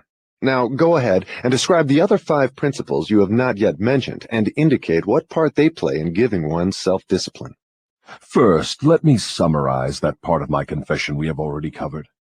I have frankly told you that my 2 most effective devices for mastering human beings are the habit of drifting and the law of hypnotic rhythm. I have shown you that drifting is not a natural law, but a man-made habit which leads to man's submission to the law of hypnotic rhythm. The 7 principles are the media by which man may break the hold of hypnotic rhythm and take possession again of his own mind. You see, therefore, the 7 principles are the 7 steps which lead victims of hypnotic rhythm out of the self-made prisons in which they are bound. The 7 principles are the master key that unlocks the door to spiritual, mental, and economic self-determination. Is that true? Yes, that's another way of stating the truth. Is failure ever a benefit to man? Yes. Indeed, learning from adversity is the 3rd of the 7 principles. But few people know that every adversity brings with it the seed of an equivalent advantage. Still fewer people know the difference between temporary defeat and failure. If this knowledge were generally known, I would be deprived of one of my strongest weapons of control over human beings.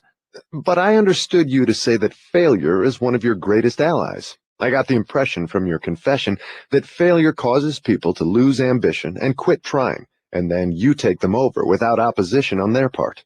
That is just the point. I take them over after they quit trying. If they knew the difference between temporary defeat and failure, they would not quit when they meet with opposition from life. If they knew that every form of defeat and all failures bring with them the seed of unborn opportunity, they would keep on fighting and win. Success usually is but one short step beyond the point where one quits fighting. Is that all one might learn from adversity, defeat, and failure? No, that is the least of what one might learn. I hate to tell you this, but failure often serves as a blessing in disguise because it breaks the grip of hypnotic rhythm and frees the mind for a fresh start. Now we are getting somewhere. So, you have confessed at long last that even nature's law of hypnotic rhythm can be, and often is, annulled by nature herself. Is that correct? No, that is not stating the matter accurately. Nature never reverses any of her natural laws. Nature does not take away a human being's freedom of thought through hypnotic rhythm. The individual gives up his freedom by abuse of this law. If a man jumped from a tree and was killed by the sudden impact of his body with the earth, through the law of gravity, you wouldn't say nature murdered him, would you? You would say the man neglected to relate himself properly to the law of gravity. I'm beginning to see. The law of hypnotic rhythm is capable of both negative and positive application.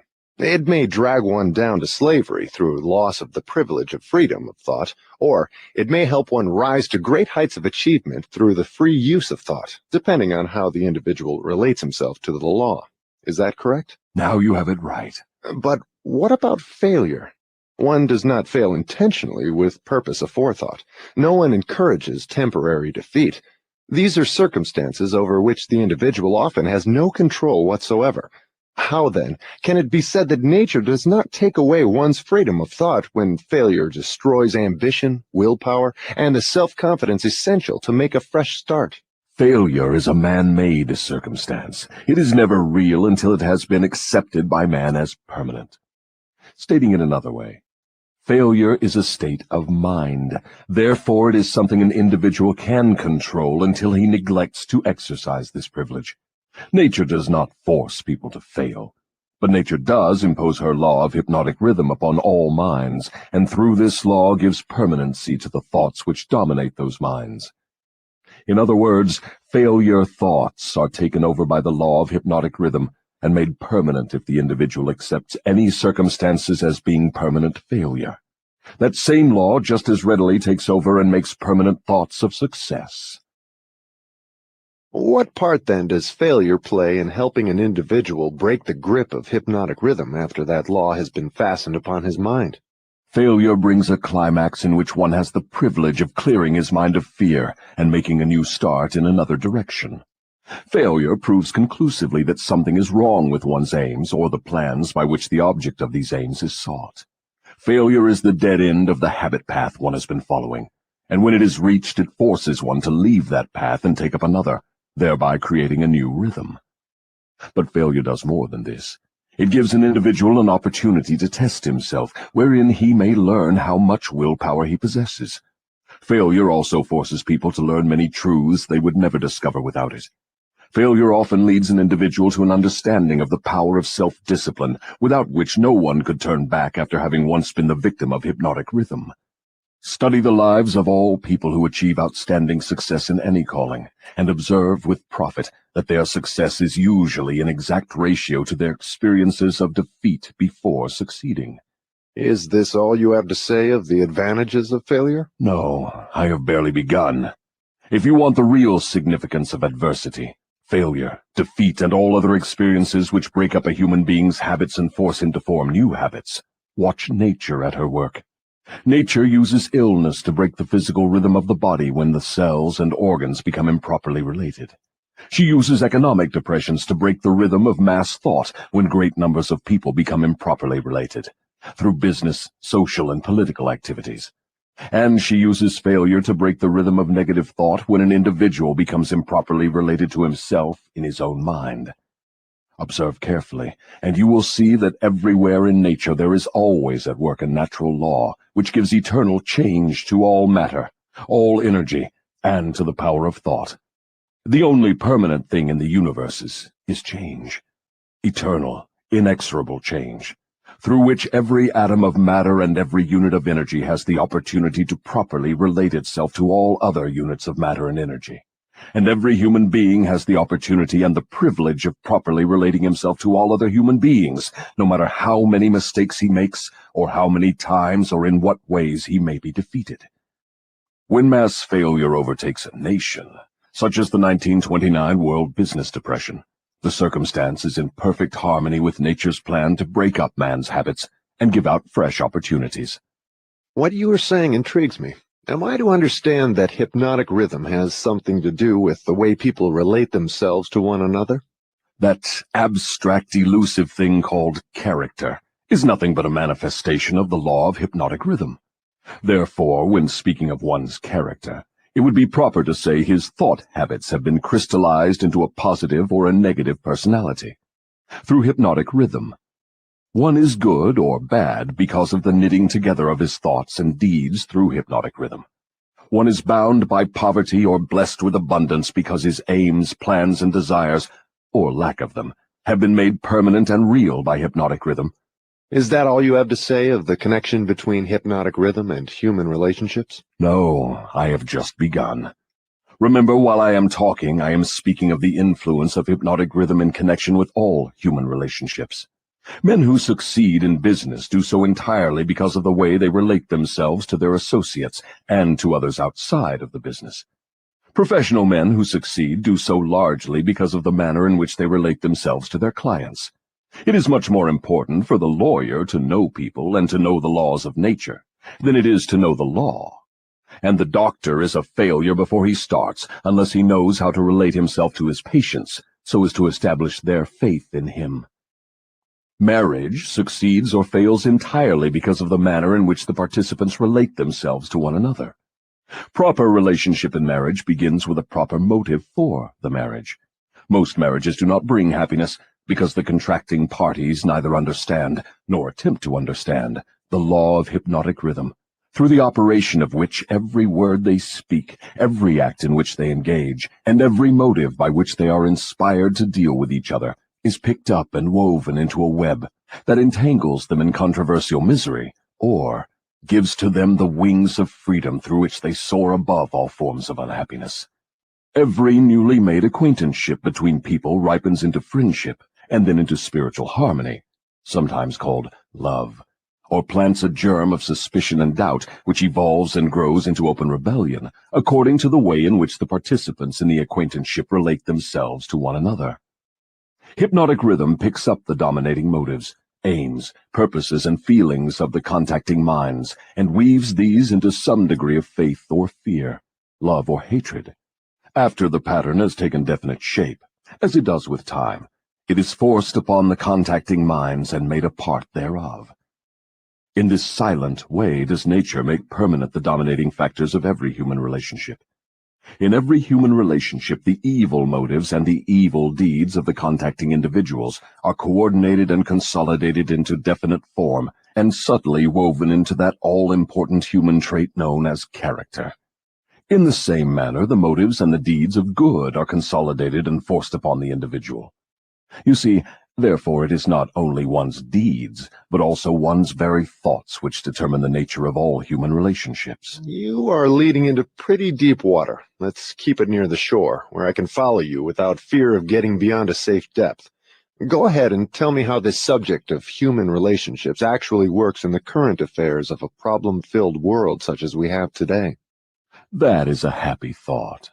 But let me make sure you understand the principles I am telling about, before I try to show you how to apply them in the affairs of life.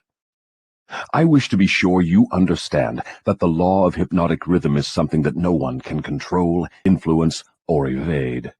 But everyone can relate himself to this law so as to benefit by its inexorable operation. Harmonious relationship with the law consists entirely of the individual changing his habits so they represent the circumstances and the things the individual wants and is willing to accept. No one can change the law of hypnotic rhythm any more than one can change the law of gravity, but everyone can change himself. Remember, therefore, in all the discussion of this subject, that all human relationships are made and maintained by the habits of the individuals related. The law of hypnotic rhythm plays only the part of solidifying the factors which constitute human relationships, but it does not create those factors. Before we go further with the discussion of human relationships, I want you to get a clear understanding of the subconscious mind. The term subconscious mind represents a hypothetical physical organ which has no actual existence. The mind of man consists of universal energy, some call it infinite intelligence, which the individual receives, appropriates, and organizes in definite thought forms through the network of intricate physical apparatus known as a brain. These thought forms are replicas of various stimuli which reach the brain through the 5 commonly known physical senses, and the 6th sense, which is not so well known. When any form of stimuli reaches the brain and takes the definite shape of thought, it is classified and stored away in a group of the brain cells known as the memory group. All thoughts of a similar nature are stored together, so that the bringing forth of one leads to easy contact with all its associates. The system is very similar to the modern office filing cabinet, and it is operated in a similar manner. The thought impressions with which one mixes the greatest amount of emotion or feeling are the dominating factors of the brain because they are always near the surface, at the top of the filing system, so to speak, where they spring into action voluntarily the moment an individual neglects to exercise self-discipline. These emotion-laden thoughts are so powerful, they often cause an individual to rush into action and indulge in deeds which have not been submitted to or approved by his reasoning faculty. These emotional outbursts usually destroy harmony in all human relationships.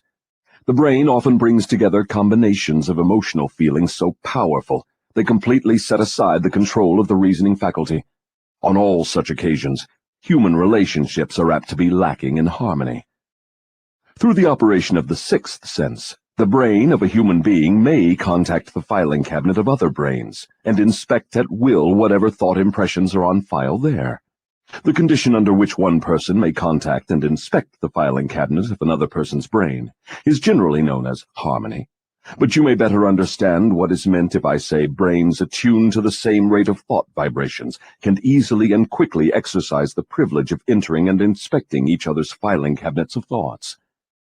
In addition to receiving organized thoughts from the filing cabinets of other brains through the 6th sense, one can, through this same physical organ, contact and receive information from the universal storehouse known as infinite intelligence. All information reaching one's brain through the 6th sense comes from sources not easily isolated or traced. Therefore, this sort of information is generally believed to come from one's subconscious mind. The 6th sense is the organ of the brain through which one receives all information, all knowledge, all thought impressions which do not come through one or more of the 5 physical senses. Now that you understand how the mind operates, you will more easily understand how and why people come to grief through improper human relationships. You will also understand how human relationship may be made to yield riches in their highest form, riches in material, mental, and spiritual estates. Moreover, you will understand there can never be happiness except through understanding and application of the right principles of human relationships. You will understand, too, that no individual is an entity unto himself, that completeness of mind can be attained only by harmony of purpose and deed between 2 or more minds. You will understand why every human being should, of his own choice, become his brother's keeper in fact, as well as in theory. What you say may be true, but I still insist that you have me beyond safe depths of thought. Let us get back nearer to the shore, where I can wade in familiar water. We shall go out into the deeper water after we learn to swim well. We started out to discuss the subject of how to profit by adversity, but it seems we have drifted somewhat afield from that subject. We have detoured, but we have not drifted. The devil never drifts.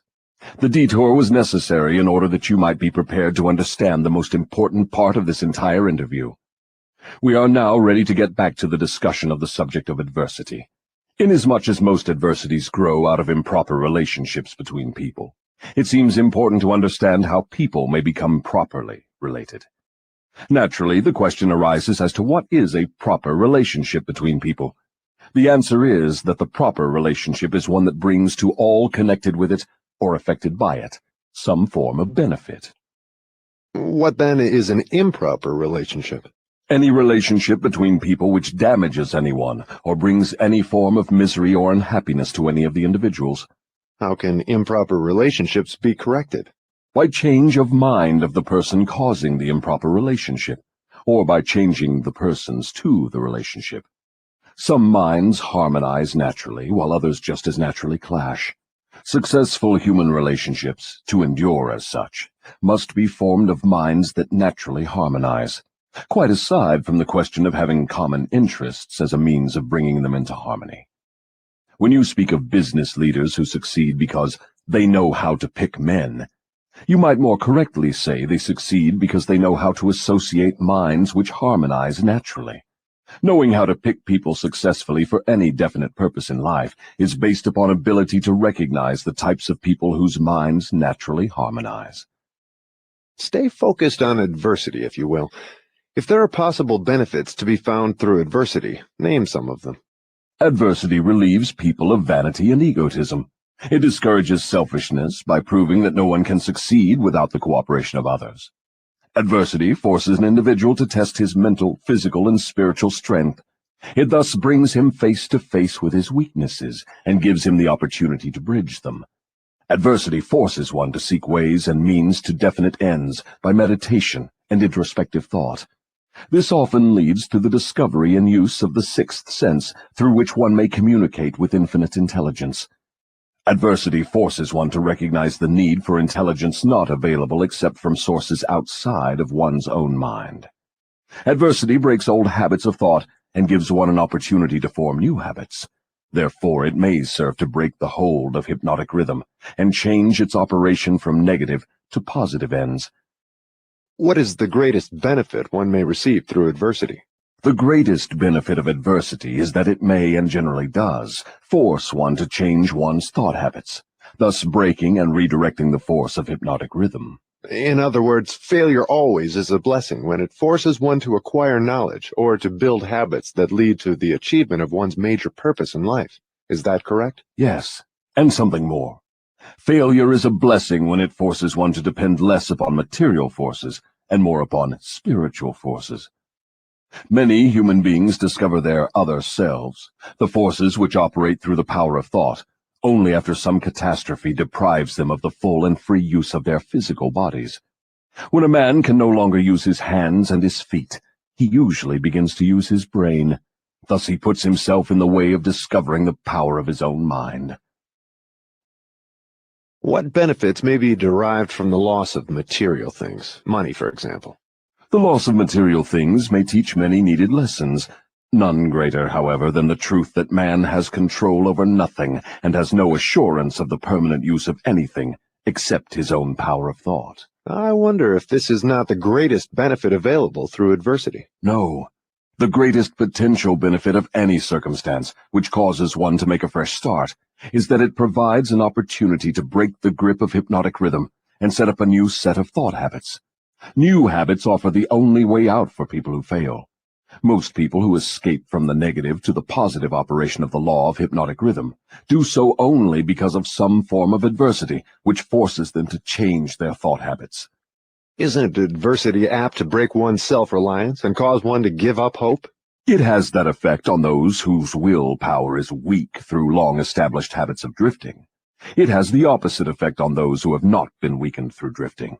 The non-drifter meets with temporary defeat and failure, but his reaction to all forms of adversity is positive. He fights instead of giving up, and usually wins.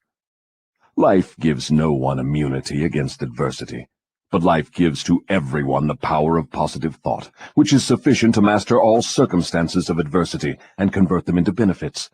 The individual is left with the privilege of using or neglecting to use his prerogative right to think his way through all adversities. Every individual is forced either to use his thought power for the attainment of definite positive ends, or by neglect or design, use this power for the attainment of negative ends. There can be no compromise, no refusal to use the mind. The law of hypnotic rhythm forces every individual to give some degree of use, either negative or positive, to his mind, but it does not influence the individual as to which use he will make of his mind. Am I to understand from what you say that every adversity is a blessing? No, I did not say that. I said there is the seed of an equivalent advantage in every adversity. I did not say there was the full-blown flower of advantage, just the seed. Usually the seed consists of some form of knowledge, some idea or plan, or some opportunity which would not have been available except through the change of thought habits forced by the adversity. Are those all the benefits available to human beings through failure? No. Failure is used by nature as a common language in which she chastises people when they neglect to adapt themselves to her laws. For example, The World War was man-made and destructive. Nature planted in the circumstances of the war the seed of an equivalent reprimand in the form of a world depression. The depression was inevitable and inescapable. It followed the war as naturally as day follows night, and by the operation of the selfsame law, the law of hypnotic rhythm. Am I to understand that the law of hypnotic rhythm is the same as that which Ralph Waldo Emerson called the law of compensation? The law of hypnotic rhythm is the law of compensation. It is the power with which nature balances negative and positive forces throughout the universes, in all forms of energy, in all forms of matter, and in all human relationships. Does the law of hypnotic rhythm operate quickly in all instances? For example, does this law immediately bless one with the benefits of positive application of thoughts, or curse one immediately with the results of negative thoughts? The law operates definitely, but not always swiftly. Both the benefits and the penalties incurred through the law by individuals may be harvested by others, either before or after their death. Observe how this law works by forcing upon one generation of people the effects of both the sins and the virtues of preceding generations. In the operation of all of nature's laws, the fourth dimension, time, is an inexorable factor. The length of time consumed by nature in the relation of effects to their causes depends in every instance on the circumstances at hand. Nature grows a pumpkin in 3 months. A good-sized oak tree requires 100 years. She converts a hen's egg into a chicken in 4 weeks, but she requires 9 months to convert the egg of a human being into an individual. I now have a better understanding of the potentialities of adversity and failure. You may go ahead now with your description of the next of the 7 principles. What is your next principle? The next principle is environmental influence. Go ahead and describe the working principle of environmental influences as a determining factor in human destinies. Environment consists of all the mental, spiritual, and physical forces which affect and influence human beings. What connection, if any, is there between environmental influences and hypnotic rhythm? Hypnotic rhythm solidifies and makes permanent the thought habits of human beings. Thought habits are stimulated by environmental influences. In other words, the material on which thoughts are fed comes from one's environment. Thought habits are made permanent by hypnotic rhythm. What is the most important part of one's environment, the part which determines, more than all others, whether an individual makes positive or negative use of his mind? The most important part of one's environment is that created by his association with others. All people absorb and take over, either consciously or unconsciously, the thought habits of those with whom they associate closely. Do you mean by this that constant association with a person whose thought habits are negative influences one to form negative thought habits? Yes. The law of hypnotic rhythm forces every human being to form thought habits which harmonize with the dominating influences of his environment, particularly that part of his environment created by his association with other minds. Then it is important that one select one's close associates with great care. Yes. One's intimate associates should be chosen with as much care as one chooses the food with which he feeds his body, with the object always of associating with people whose dominating thoughts are positive, friendly, and harmonious. Which class of associates has the greatest influence upon one? One's partner in marriage and in the home, and one's associates in his occupation. After that come close friends and acquaintances. Casual acquaintances and strangers have but little influence on one. Why does one's partner in marriage have so great an influence upon one's mind? Because the relationship of marriage brings people under the influence of spiritual forces of such weight that they become dominating forces of the mind. How may environmental influences be used to break the grip of hypnotic rhythm? All influences which establish thought habits are given permanency through the law of hypnotic rhythm. One may change the influences of his environment so that the dominating influences are either positive or negative, and the law of hypnotic rhythm will make them permanent unless they are changed through one's habits of thought. Stating this truth in another way, one may submit himself to any environmental influence desired, whether positive or negative, and the law of hypnotic rhythm will make the influence permanent when it assumes the magnitude of thought habit. Is that the way the law works? That is correct. Be careful of all forces which inspire thought. Those are the forces which constitute environment and determine the nature of one's earthly destiny. What class of people controls their environmental influences? The non-drifters. All who are victims of the habit of drifting forfeit their power to choose their own environment. They become the victims of every negative influence of their environment. Is there no way out for the drifter? Is there no method by which he may submit himself to the influence of a positive environment? Yes, there is a way out for drifters. They can stop drifting, take possession of their own minds, and choose an environment which inspires positive thought. This they may accomplish through definiteness of purpose. Is that all there is to the act of eliminating the habit of drifting? Is the habit only a state of mind? Drifting is nothing but a negative state of mind, a state of mind conspicuous by its emptiness of purpose. What effective procedure may one follow in establishing an environment most helpful in developing and maintaining positive thought habits? The most effective of all environments is that which may be created by a friendly alliance of a group of people who will obligate themselves to assist one another in achieving the object of some definite purpose. This sort of an alliance is known as a mastermind.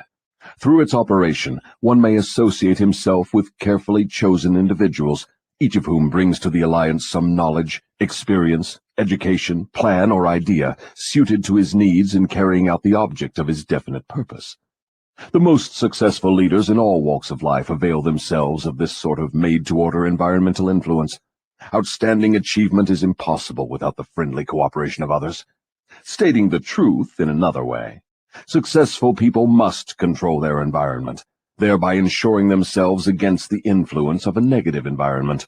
What of people whose duty to relatives makes it impossible for them to avoid the influence of a negative environment? No human being owes another any degree of duty which robs him of his privilege of building his thought habits in a positive environment. On the other hand, every human being is duty-bound to himself to remove from his environment every influence which even remotely tends to develop negative thought habits. Isn't this a cold-blooded philosophy? Only the strong survive. No one can be strong without removing himself from all influences which develop negative thought habits.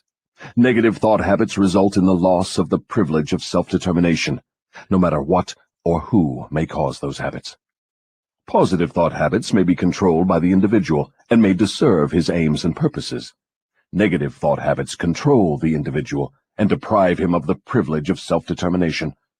I deduce from all you've said that those who control the environmental influences out of which their thought habits are built are masters of their earthly destinies, and that all others are mastered by earthly destinies. Is that stating the matter correctly? Perfectly stated. What establishes one's thought habits? All habits are established because of inherent or acquired desires, or motives. That is, habits are begun as the result of some form of definite desire. What takes place in the physical brain while one is forming thought habits? Desires are organized impulses of energy, called thoughts. Desires that are mixed with emotional feeling magnetize the brain cells in which they are stored and prepare those cells to be taken over and directed by the law of hypnotic rhythm. When any thought appears in the brain or is created there, and is mixed with keen emotional feeling of desire, the law of hypnotic rhythm begins at once to translate it into its physical counterpart. Dominating thoughts, which are acted upon first by the law of hypnotic rhythm, are those with which are mixed the strongest desires and the most intense feelings. Thought habits are established by the repetition of the same thoughts. What are the most impelling basic motives or desires which inspire thought action? The 10 most common motives, those which inspire most of one's physical action, are these: the desire for sex expression and love, the desire for physical food, the desire for spiritual, mental, and physical self-expression, the desire for perpetuation of life after death, the desire for power over others, the desire for material wealth, the desire for knowledge, the desire to imitate others, the desire to excel others, the 7 basic fears. These are the dominating motives which inspire the majority of all human endeavors. What about the negative desires, such as greed, envy, avarice, jealousy, anger? Are these not expressed more often than any of the positive desires? All negative desires are nothing but frustrations of positive desires. They are inspired by some form of defeat, failure, or neglect by human beings to adapt themselves to nature's laws in a positive way.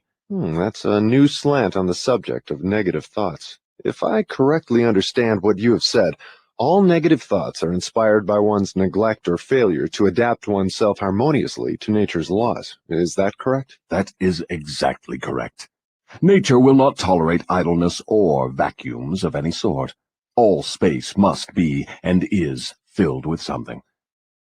Everything in existence, of both a physical and a spiritual nature, must be and is constantly in motion. The human brain is no exception. It was created to receive, organize, specialize, and express the power of thought. When the individual does not use the brain for the expression of positive, creative thoughts, nature fills the vacuum by forcing the brain to act upon negative thoughts. There can be no idleness in the brain. Understand this principle, and you will come into a new and important understanding of the part environmental influences take in the lives of human beings. You will better understand also how the law of hypnotic rhythm operates, it being the law which keeps everything and everyone constantly moving through some form of expression of either negative or positive principles.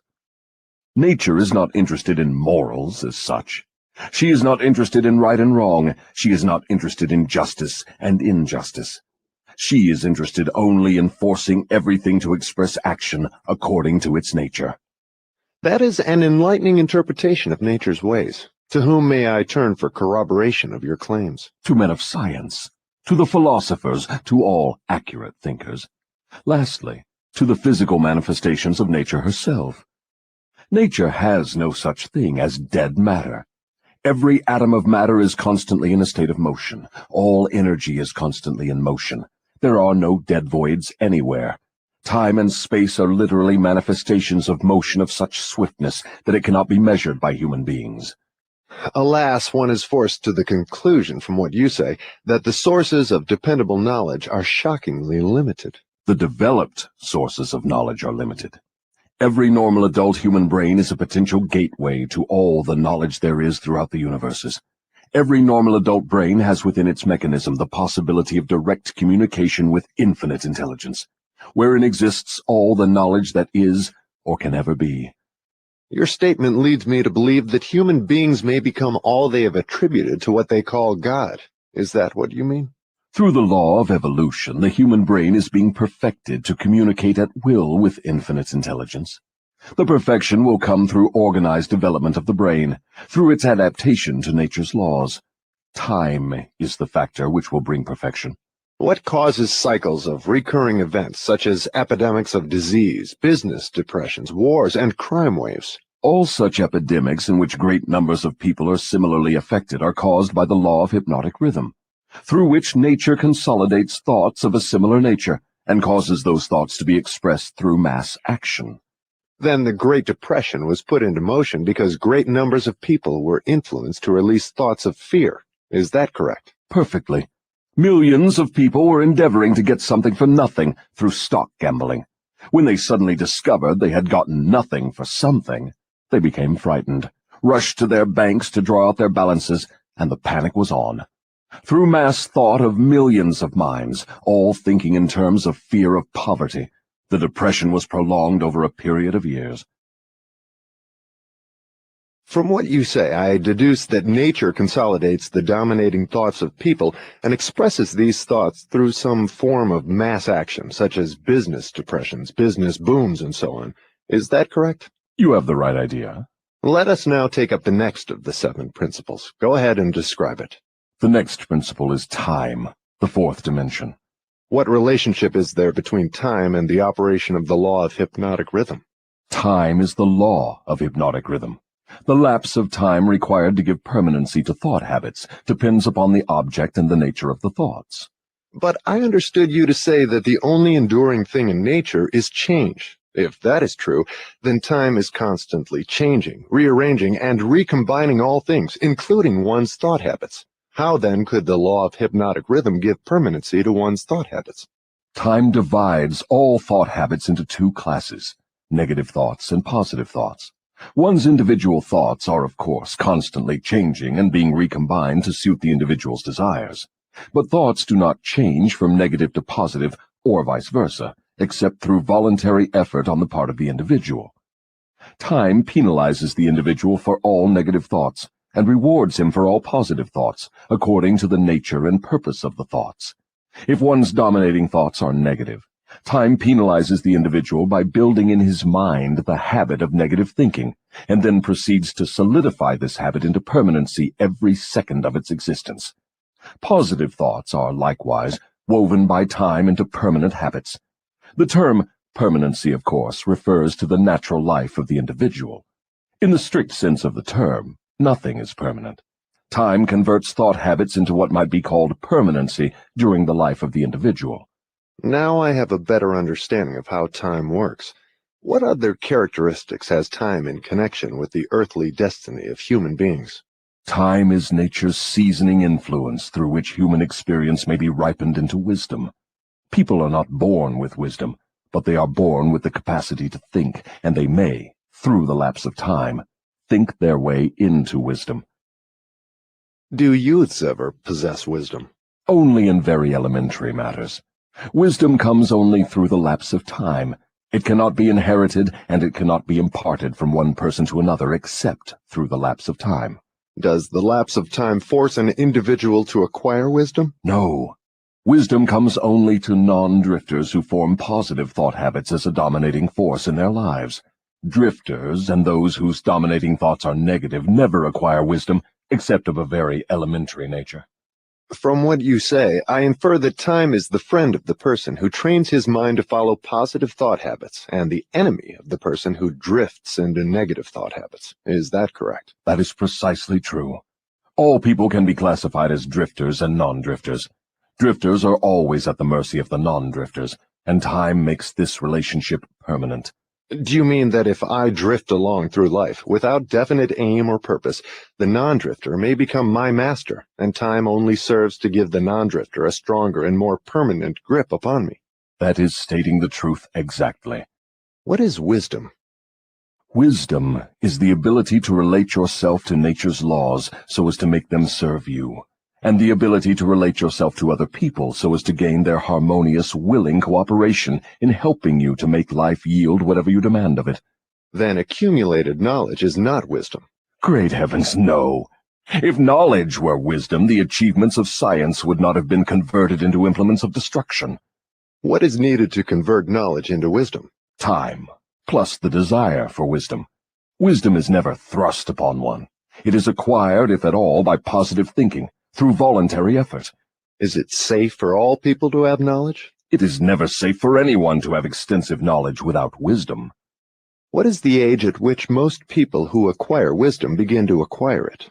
The majority of people who acquire wisdom do so after they have passed the age of 40. Prior to that time, the majority of people are too busy gathering knowledge and organizing it into plans to spend any effort seeking wisdom. What circumstance of life is most apt to lead one to acquire wisdom? Adversity and failure. These are nature's universal languages through which she imparts wisdom to those who are ready to receive it. Do adversity and failure always bring wisdom? No, only to those who are ready for wisdom and have voluntarily sought it. What determines one's readiness to receive wisdom? Time and the nature of one's thought habits. Is newly acquired knowledge the same as time-tested knowledge? No. Knowledge tested through the lapse of time always is superior to that which has been newly acquired. Time gives to knowledge definiteness in both quality and quantity, and dependability. One can never be sure of knowledge that has not been tested. What is dependable knowledge? It is knowledge which harmonizes with natural law, which means that it is based upon positive thought. Does time modify and alter the values of knowledge? Yes, time modifies and alters all values. That which is accurate knowledge today may become null and void tomorrow because of time's rearrangement of facts and values. Time modifies all human relationships for better or for worse, depending upon the policy through which people relate themselves to one another. In the realm of thought there is a time when it is proper to sow the seeds of thought, and there is a proper time to reap the harvest of those thoughts, the same as there is a time to sow and a time to reap from the soil of the earth. Without the proper measurement of time between the sowing and the reaping, nature modifies or withholds the rewards of the sowing. Go ahead now and describe the last two of the 7 principles. The next principle is harmony. Throughout nature one may find evidences that all natural law moves in an orderly manner, through the law of harmony. Through the operation of this law, nature forces everything within the range of a given environment to become harmoniously related. Understand this truth, and you will catch a new and a more intriguing vision of the power of environment. You will understand why association with negative minds is fatal to those seeking self-determination. Do you mean that nature voluntarily forces human beings to harmonize with the influences of their environment? Yes, that is true. The law of hypnotic rhythm forces upon every living thing the dominating influences of the environment in which it exists. If nature forces human beings to take on the nature of the environment in which they live, what means of escape are available to people who find themselves in an environment of poverty and failure, but desire to escape? They must change their environment or remain poverty-stricken. Nature permits no one to escape the influences of his environment. However, nature, in her abundance of wisdom, has given to every normal human being the privilege of establishing his own mental, spiritual, and physical environment. But once he establishes it, he must become a part of it. This is the inexorable working of the law of harmony. In a business association, for example, who establishes the dominating influence that determines the rhythm of the environment? The individual or individuals who think and act with definiteness of purpose. Is it as simple as that? Yes. Definiteness of purpose is the starting point from which an individual may establish his own environment.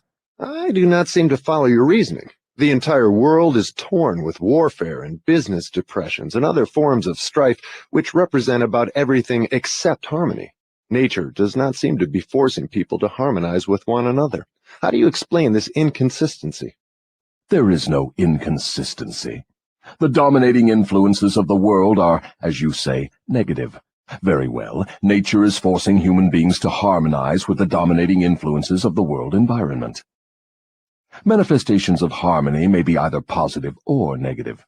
For example, a group of men in prison may, and they generally do, think and act in a negative manner. But nature sees to it that the dominating influence of the prison is impressed upon every individual in it. A group of poverty-stricken people in a tenement house may fight among themselves and apparently resist all forms of harmony. But nature forces each of them to become a part of the dominating influence of the house in which they live. Harmony, in the sense it is here used, means that nature relates everything throughout the universe to every other thing of a similar nature. Negative influences are forced into association with one another, no matter where they may be. Positive influences are just as definitely forced into association with one another. I'm beginning to see why successful business leaders are so careful in the choice of their business associates. Men who succeed in any calling usually establish their own environment by surrounding themselves with people who think and act in terms of success. Is that the idea? That is the idea exactly. Observe with profit that the one thing all successful men insist upon is harmony among their business associates. Another trait of successful people is that they move with definiteness of purpose and insist upon their associates doing the same. Understand these two truths, and you understand the major difference between a Henry Ford and a day laborer. Now, tell me about the last of the 7 principles. The last principle is caution. Next to the habit of drifting, the most dangerous human trait is the lack of caution. People drift into all sorts of hazardous circumstances because they do not exercise caution by planning the moves they make. The drifter always moves without exercising caution. He acts first and thinks later, if at all. He does not choose his friends. He drifts along and allows people to attach themselves to him on their own terms. He does not choose an occupation. He drifts through school and is glad to get the first job that will give him food and clothing. He invites people to cheat him at trade by neglecting to inform himself of the rules of trade. He invites illness by neglecting to inform himself of the rules of sound health. He invites poverty by neglecting to protect himself against the environmental influences of the poverty-stricken. He invites failure at every step he takes by neglecting to exercise the caution to observe what causes people to fail. He invites fear in all its forms by his lack of caution in examining the causes of fear. He fails in marriage because he neglects to use caution in his choice of a mate, and he uses still less caution in his methods of relating himself to her after marriage. He loses his friends or converts them into enemies by his lack of caution in relating himself to them on the proper basis. Are all people lacking in caution? No, only those who have acquired the habit of drifting. The non-drifter always uses caution. He carefully thinks his plans through before he begins them. He makes allowances for the human frailties of his associates, and plans ahead to bridge them. If he sends a messenger on an important mission, he sends someone else to make sure the messenger does not neglect his mission. Then he checks on both of them to be sure his wishes have been fulfilled. He takes nothing for granted, where caution provides a way to ensure his success. Isn't overcaution as detrimental as lack of caution? There is no such thing as overcaution. What you call overcaution is an expression of fear. Fear and caution are two entirely different things. Don't people mistake fear for overcaution? Yes, that does sometimes happen. But the majority of people create for themselves far more disastrous hazards by total lack of the habit of caution than by overcaution. In what way may caution be used most advantageously? In the selection of one's associates, and in one's method of relating oneself to associates. The reason for this is obvious. One's associates constitute the most important part of one's environment, and environmental influences determine whether one forms the habit of drifting, or becomes a non-drifter. The person who exercises due caution in the choice of associates never allows himself to be closely associated with any person who does not bring to him, through the association, some definite mental, spiritual, or economic benefit. Isn't that method of choosing associates selfish? It is sensible and leads to self-determination. It is the desire of every normal person to find material success and happiness. Nothing contributes more to one's success and happiness than carefully chosen associates. Caution in the selection of associates becomes, therefore, the duty of every person who wishes to become happy and successful. The drifter allows his closest associates to attach themselves to him on their own terms. The non-drifter carefully selects his associates and allows no one to become closely associated with him unless that person contributes some form of helpful influence or bestows some definite benefit. It never occurred to me that caution in the selection of friends had so definite a bearing on one's success or failure. Do all successful people exercise caution in the selection of all their associates, whether in business, social, or professional relationships? Without the exercise of caution in the choice of all associates, no one may be certain of success in any calling. On the other hand, lack of exercise of caution brings almost certain defeat in whatever one undertakes. Summary. 3 things connected with my interview with the devil interest me most. These 3 factors interest me because they have been the most important influences in my own life, a fact which any listener of my story can easily discern. The 3 important factors are the habit of drifting, the law of hypnotic rhythm through which all habits are made permanent, and the element of time. Here is a trio of forces which hold inviolate the destinies of all men. The 3 take on a new and more important meaning when they are grouped and studied as a combined force. It takes but little imagination and scarcely any understanding of natural laws for one to see that most of the difficulties in which people find themselves are of their own making. Moreover, difficulties seldom are the outgrowth of immediate circumstances.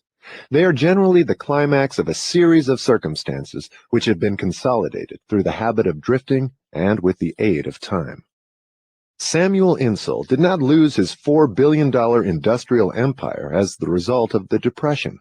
He began losing it long before the Depression, when he became the victim of a group of women who flattered him into turning his talents from public utilities to grand opera. If ever a man in a high position in the financial world went down because of the power of drifting, hypnotic rhythm, and time, that man was Samuel Insull. I am writing from accurate knowledge of Mr. Insull and the cause of his troubles dating from the time that I served with him during the World War to the time of his ill-advised attempt to run away from himself. Henry Ford went through the same depression that swept Mr. Insull under, but Ford came out on top without a scratch. Do you want to know the reason? I'll tell you. Ford has the habit of not drifting on any subject. Time is Ford's friend, because he has formed a habit of using it in a positive, constructive manner, with the aid of thoughts of his own making, woven into plans of his own creation. Take any circumstance you wish, measure it with reference to its relationship to the habit of drifting, hypnotic rhythm, and time, and you may ascertain accurately the cause of all success and all failure. Franklin D. Roosevelt went into office with a bang during his first term. He had but one major purpose in mind, and that was very definite. It was to stop the stampede of fear and start people to thinking and talking in terms of business recovery instead of business depression. In carrying out that purpose, there was no drifting. The forces of the entire nation were consolidated and moved as one to help carry out the president's definite purpose. For the first time in the history of America, the newspapers of all political leanings, the churches of all denominations, the people of all races and colors, and the political organizations of all brands united themselves into one stupendous power for the sole purpose of helping the president restore faith and normal business relationships in the country. In a conference held between the president and a group of emergency advisors a few days after he went into office, I asked him what was his major problem. He replied, "It is not a question of majors and minors. We have but one problem, and that is to stop fear and supplant it with faith." Before the end of his first year in office, the president had stopped fear and supplanted it by faith, and the nation was slowly but surely on the way out of the jungle of depression. By the end of his first term, mark well the element of lapse of time, the president had so effectively consolidated the forces of American business and private life that he had an entire nation in back of him, ready, willing, and enthusiastically desirous of following his lead, no matter which way he went. These are facts well known to everyone who reads newspapers or listens to the radio. Then came another presidential election and the opportunity for the people to express their faith in their leader. They expressed it in a landslide without precedent in American politics, and the president went into office a second time with an almost unanimous electorate vote, with only 2 states meekly dissenting. Now observe how the wheel of life began to reverse itself and turn back in the other direction. The president changed his policy from definiteness of purpose to indefiniteness and drifting. His change of policy split the powerful labor group and turned more than half of it against him. It split the almost solid following he held in both houses of Congress, and more important than all this, it split the American people into pro- and anti-groups, with the result that about all the president had left of his original political assets was his $1 million smile and his ready handshake, obviously not enough to enable him to regain the power he once wielded in American life. Here, then, we have an excellent example of a man who skyrocketed to great power through definiteness of purpose and belly flop to the starting point by his habit of drifting. In both his rise and his fall can be seen clearly the operation of the principles of drifting and non-drifting reaching a climax through the power of hypnotic rhythm and time. All my life, the devil had a dramatic story to tell of his dealings with me. He saw me drift in and out of scores of business opportunities for which many would have given a king's ransom. He saw me drifting in my policy of relating myself to others, particularly in my lack of caution in business dealings. The circumstance which saved me from fatal control of the law of hypnotic rhythm was the definiteness of purpose with which, at long last, I dedicated my entire life to the organization of a philosophy of individual achievement. I drifted at one time or another on all my minor whims and endeavors, but my drifting was offset by my major purpose, which was sufficient to restore my courage and start me once more in the quest of knowledge every time I was defeated in connection with my minor aims. I learned something of the hazardous nature of the habit of drifting while engaged in analyzing more than 25,000 people in connection with the organization of the law of success. These analyses showed that only 2 out of every 100 have a definite major aim in life. The other 98 were caught by the habit of drifting. It seems more than a coincidence that my analyses clearly corroborated the devil's claim that he controls 98 out of every 100 people because of their habit of drifting. Looking back over my own career, I can see clearly that I could have avoided the majority of the temporary defeats with which I met if I had been definitely following a plan for the attainment of my major purpose in life. From my experience in having analyzed the problems of more than 5,000 families, I know definitely that the majority of married people who get out of harmony with each other do so because of the accumulation of a great number of little circumstances in their married relationship, which could have been cleared up and disposed of as they arose if there had been a definite policy to do so. they do not live their married life with definiteness of purpose.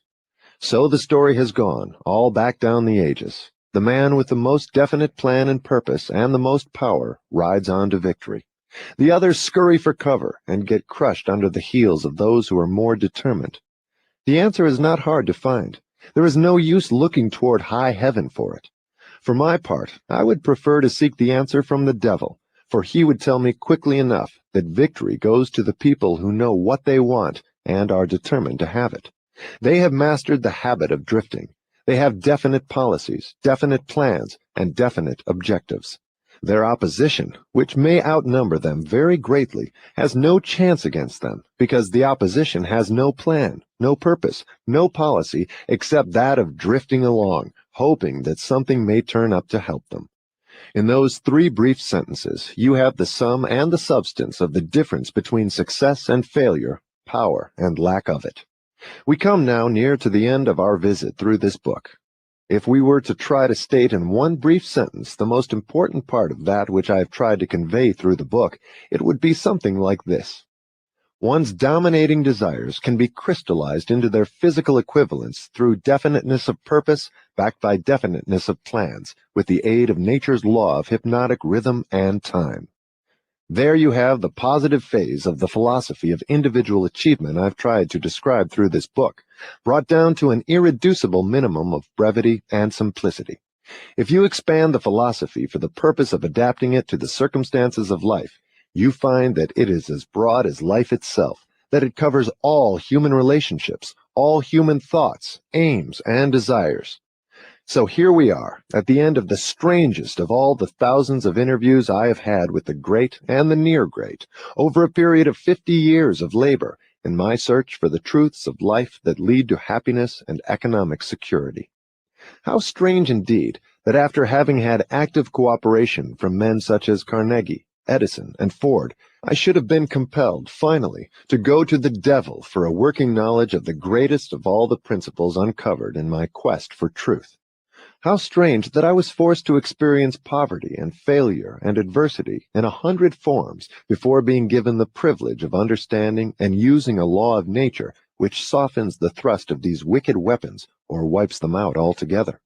But the strangest of all this dramatic experience which life has provided me is the simplicity of the law through which, if I had understood it, I could have transmuted my desires into substantial form without having to undergo so many years of hardship and misery. I find now, at the end of my interview with the devil, that I had been carrying in my own pockets the matches with which the fires of adversity were being touched off. And I find, too, that the water with which those fires were finally extinguished was at my command in great abundance. I searched for the philosopher's lodestone with which failure may be converted into success, only to learn that both success and failure are the results of day-to-day evolutionary forces, through which dominating thoughts are pieced together bit by bit and woven into the things we want or the things we do not want, according to the nature of those thoughts. How unfortunate that I did not understand this truth from the time that I reached the age of reason, for if I had understood it then, I might have been able to go around some of the hurdles I've been forced to jump as I walked through the valley of the shadow of life. The story of my interview with the devil is now in your hands. The benefits you will receive from it will be in exact proportion to the thought it inspires in you. To benefit from listening to the interview, you need not agree with every portion of it. You have only to think and to reach your own conclusions concerning every part of it. How reasonable that is. You are the judge and the jury and the attorney for both the prosecution and the defense. If you do not win your case, the loss and the cause thereof will be yours.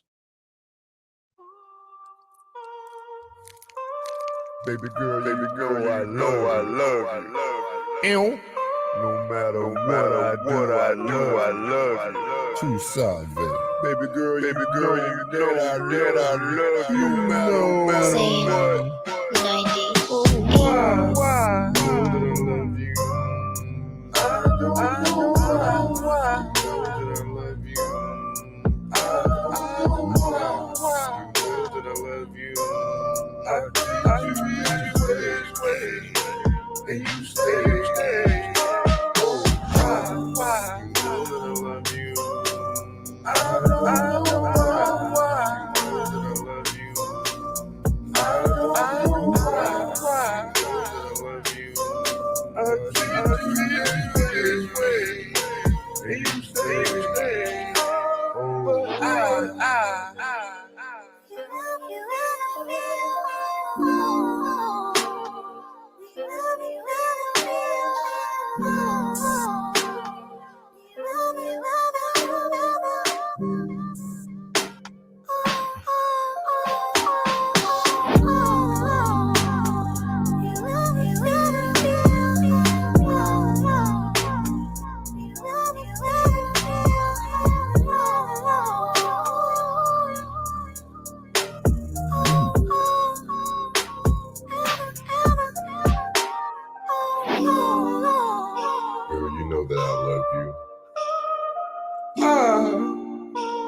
I don't know why I treat you this way, and you say, why I love you. I don't know why I love you. I don't know why I love you. I treat you this way, and you say, why I love you. I don't know why I love you. I don't know why I love you. I treat you this way, and you say,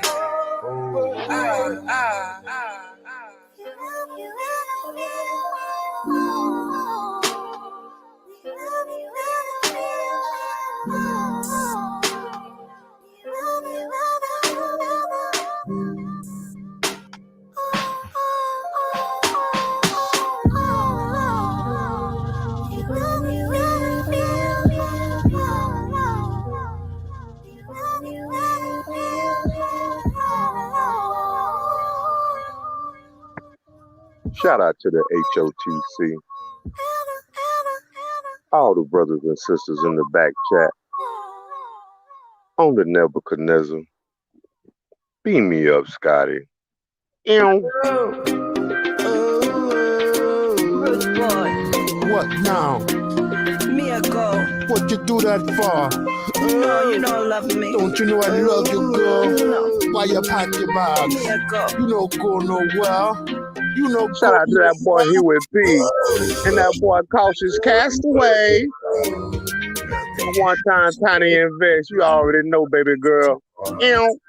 Let go.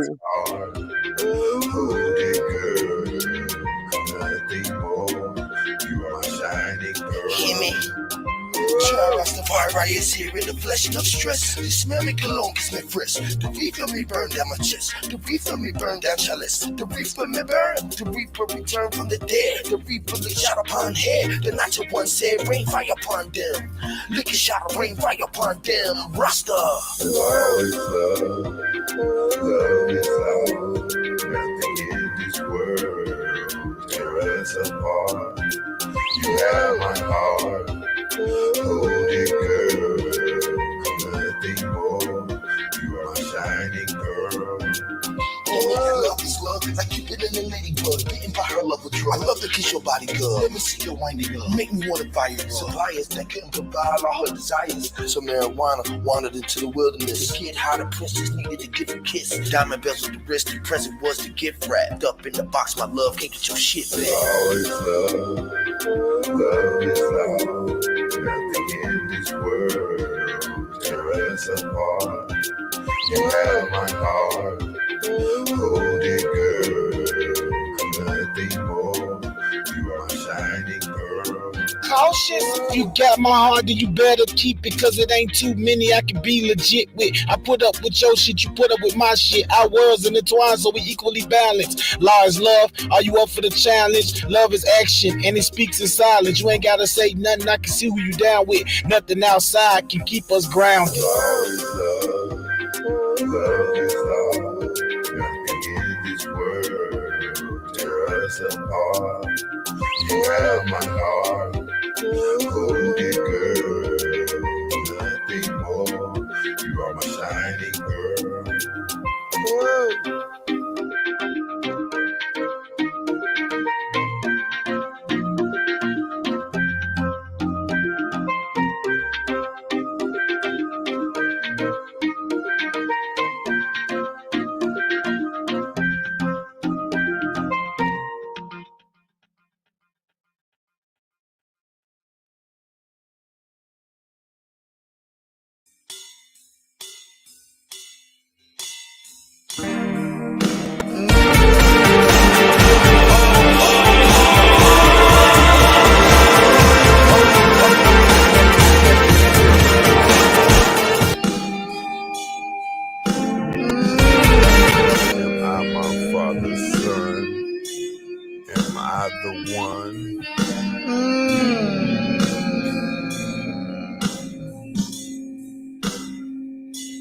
when I go,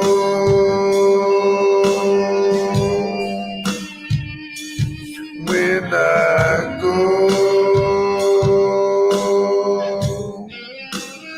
I can't take this body.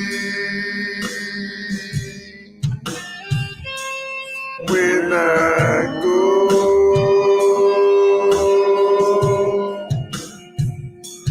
when I go, I can't take this body.